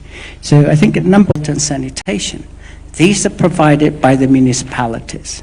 It is the capacity of the municipalities both to plan and to get the financing and then to implement these programs so that they have access to adequate infrastructure. Ultimately, we also need to think about, Your Excellency, that as more and more these municipalities become large urban centers, we will need to think about the overall financing of cities and municipalities.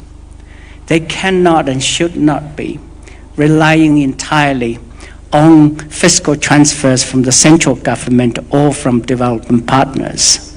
Ultimately, these municipalities have to have their own source of financing, and that ultimately depends on their ability to foster faster growth that can create jobs, that also create the kind of opportunities so that they can have the revenues to finance the infrastructure. There's no silver bullet, but I do believe there are important things that we can do to help to reduce the cost of infrastructure. You talked about the cost of construction in this country, whether these are the regulations on land acquisition, or the construction sector itself, and many of the materials that's needed for construction. Ultimately, we have to make doing business much easier in Kenya so that we can actually have higher growth. Thank you. Thank you so much. A hand of applause. Moneshaku. Your Excellency, President of the Republic of Kenya, all protocol observed. As I start, I would want to borrow the President's remarks during the Nakuru launch, where you clearly articulated that you were moving people from slums to estates and homes. That is to say, you were not only taking people to four walls and a roof. The issues of adequate housing is enshrined in the Universal Declaration of Human Rights. 193 countries have signed, including Kenya. So it's important to us to know that adequate housing means more than just the roof, but also what Jerusha was talking about, Lillian and the markets, is communities we're creating, livable communities.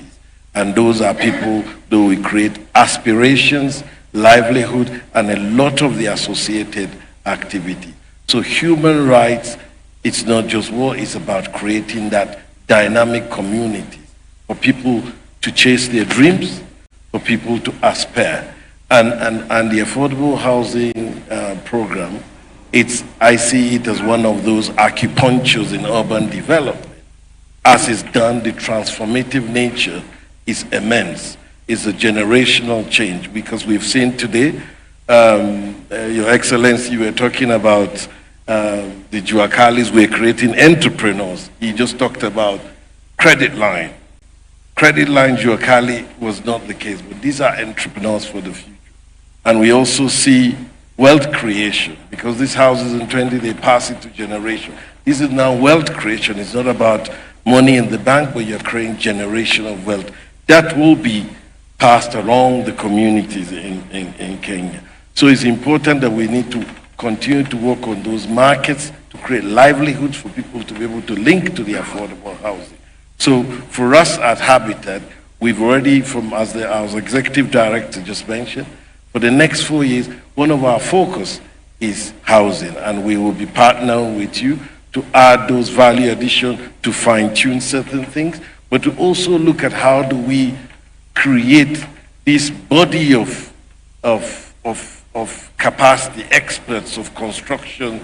How do we make them continue to develop in other arms? Because the skills that they've developed would not be only housing, it could be in other infrastructure, it could be other big development. So we're looking forward to continue to partner with Your Excellency and provide the support where needed, and to do the creation of that hub to now fine-tune, to do a lab. How do we do the knowledge management so that our next iterations will be finer and fine-tuned? Thank you very much. Thank you so much. A round of applause for our panel.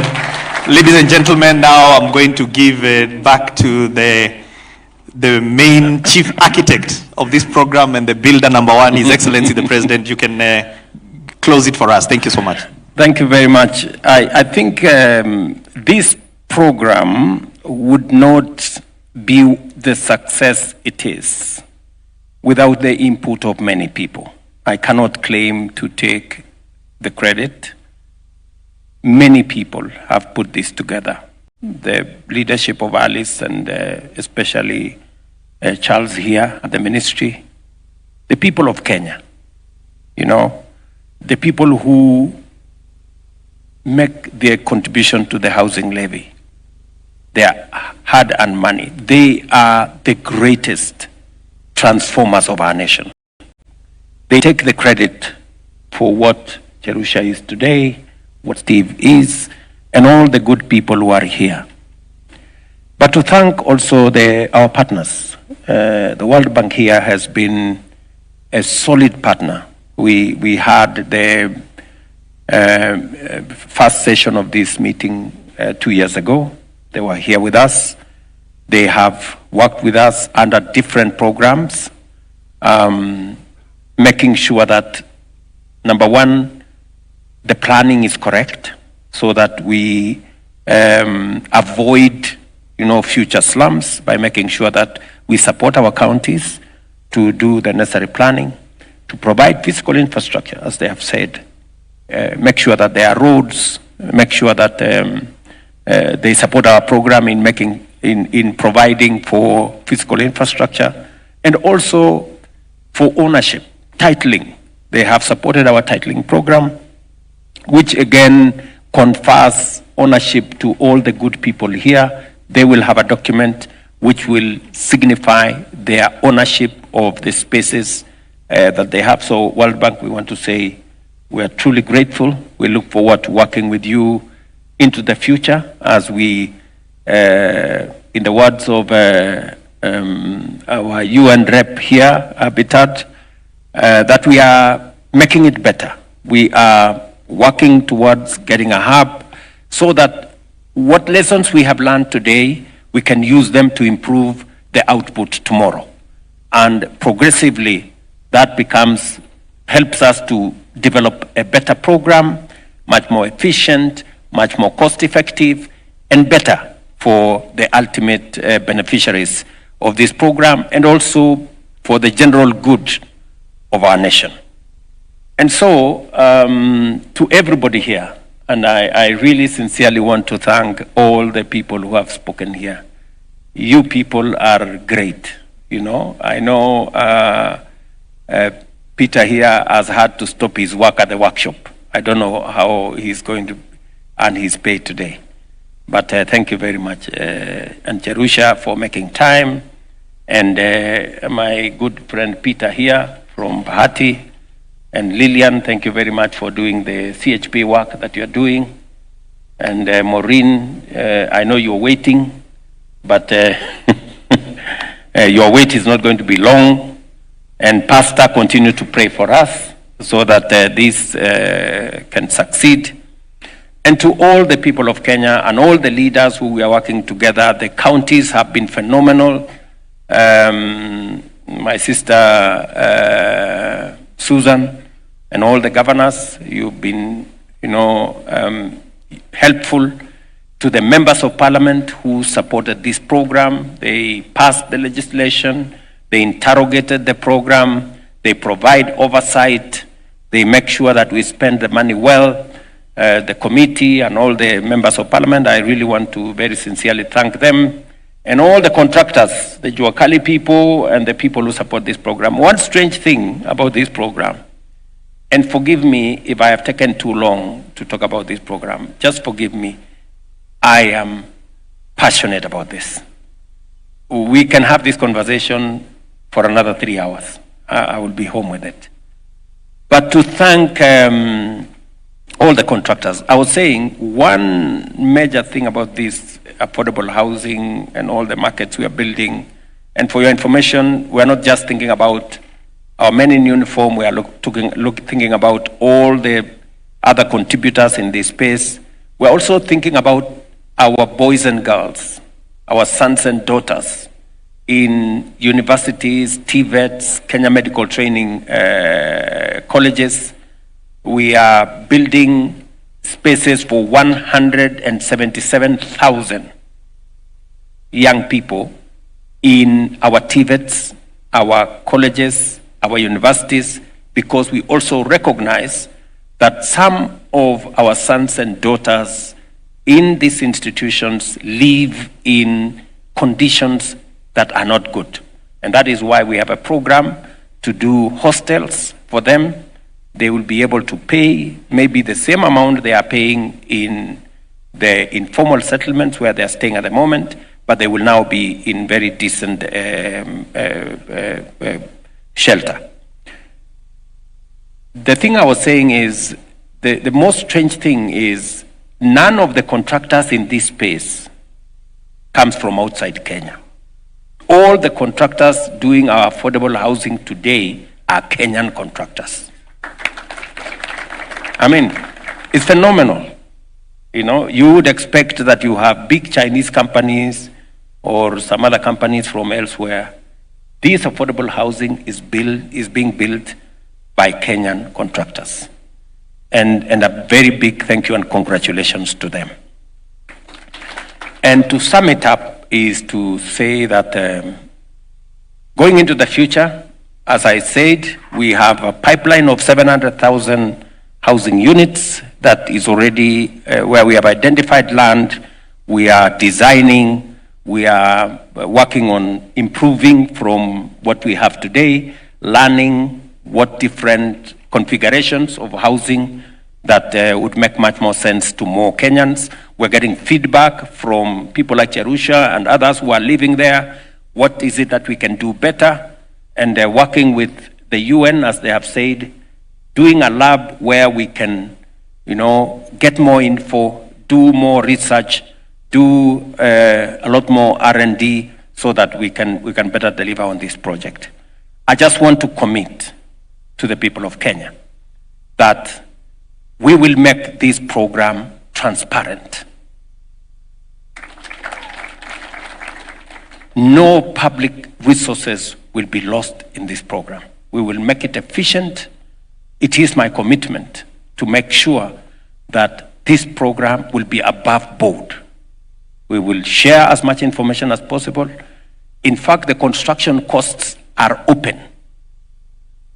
You know, before you even apply, we tell you, if you want to quote more than this, don't even waste your time, because we cannot accept any bids beyond what we have designed the house to cost us. And we also are very careful about quality. We are not going to take any substandard work. And I want to thank our professionals, the Institute of Engineers, the Institute of Architects. For your information, our Kenyan professionals have made a big contribution to the success of this program. They have reduced their fee from about 12% of the construction cost to 2.5%. That is a mark of patriotism. Because of the scale of what we are building, we negotiated with them. And I want to say this so that Kenyans can know that we have some patriotic Kenyans out there. Our engineers, our architects have provided their professional service to this housing program at 20% of the cost. Correct? I sat down with them. They looked at me in the eye. I looked at them in the eye and I told them, look, we are giving you a big job. This is our country. Let everybody make their contribution. They are the heroes of this project. those professionals. And they have kept the standards. I must commend them. They have kept the standards. And I want to tell them to continue making sure that the standards are high and we are not building anything that is substandard. And to finally tell the people of Kenya of my commitment, I will not allow anybody to define me in terms of time and terms and elections. No.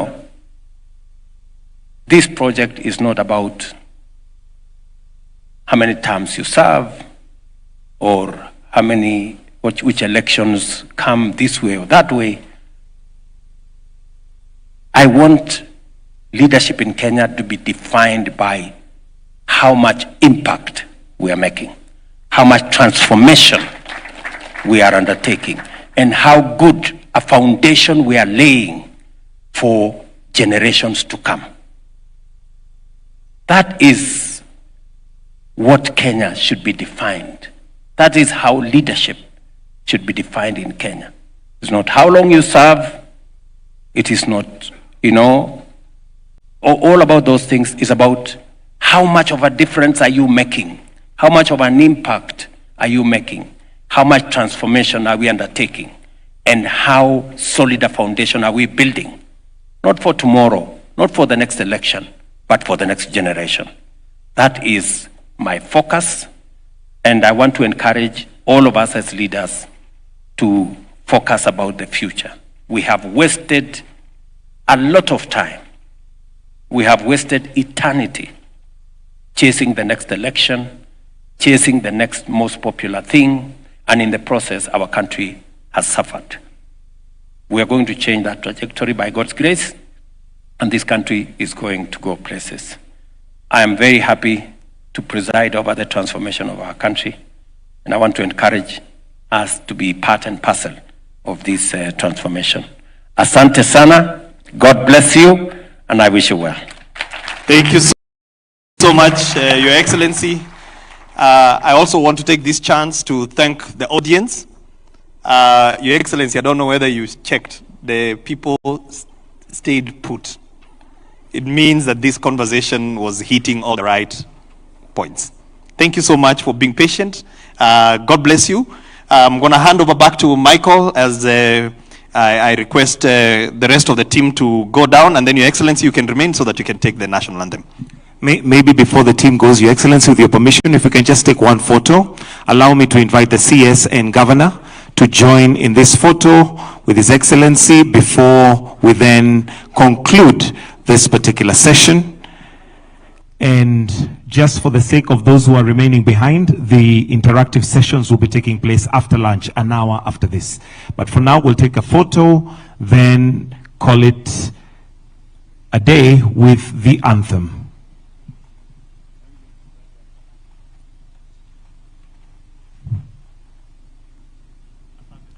We'll request that everybody else gets off stage. We leave His Excellency to take the anthem as our closing prayer this afternoon. Let us all be upstanding as we will now wind up with the national anthem.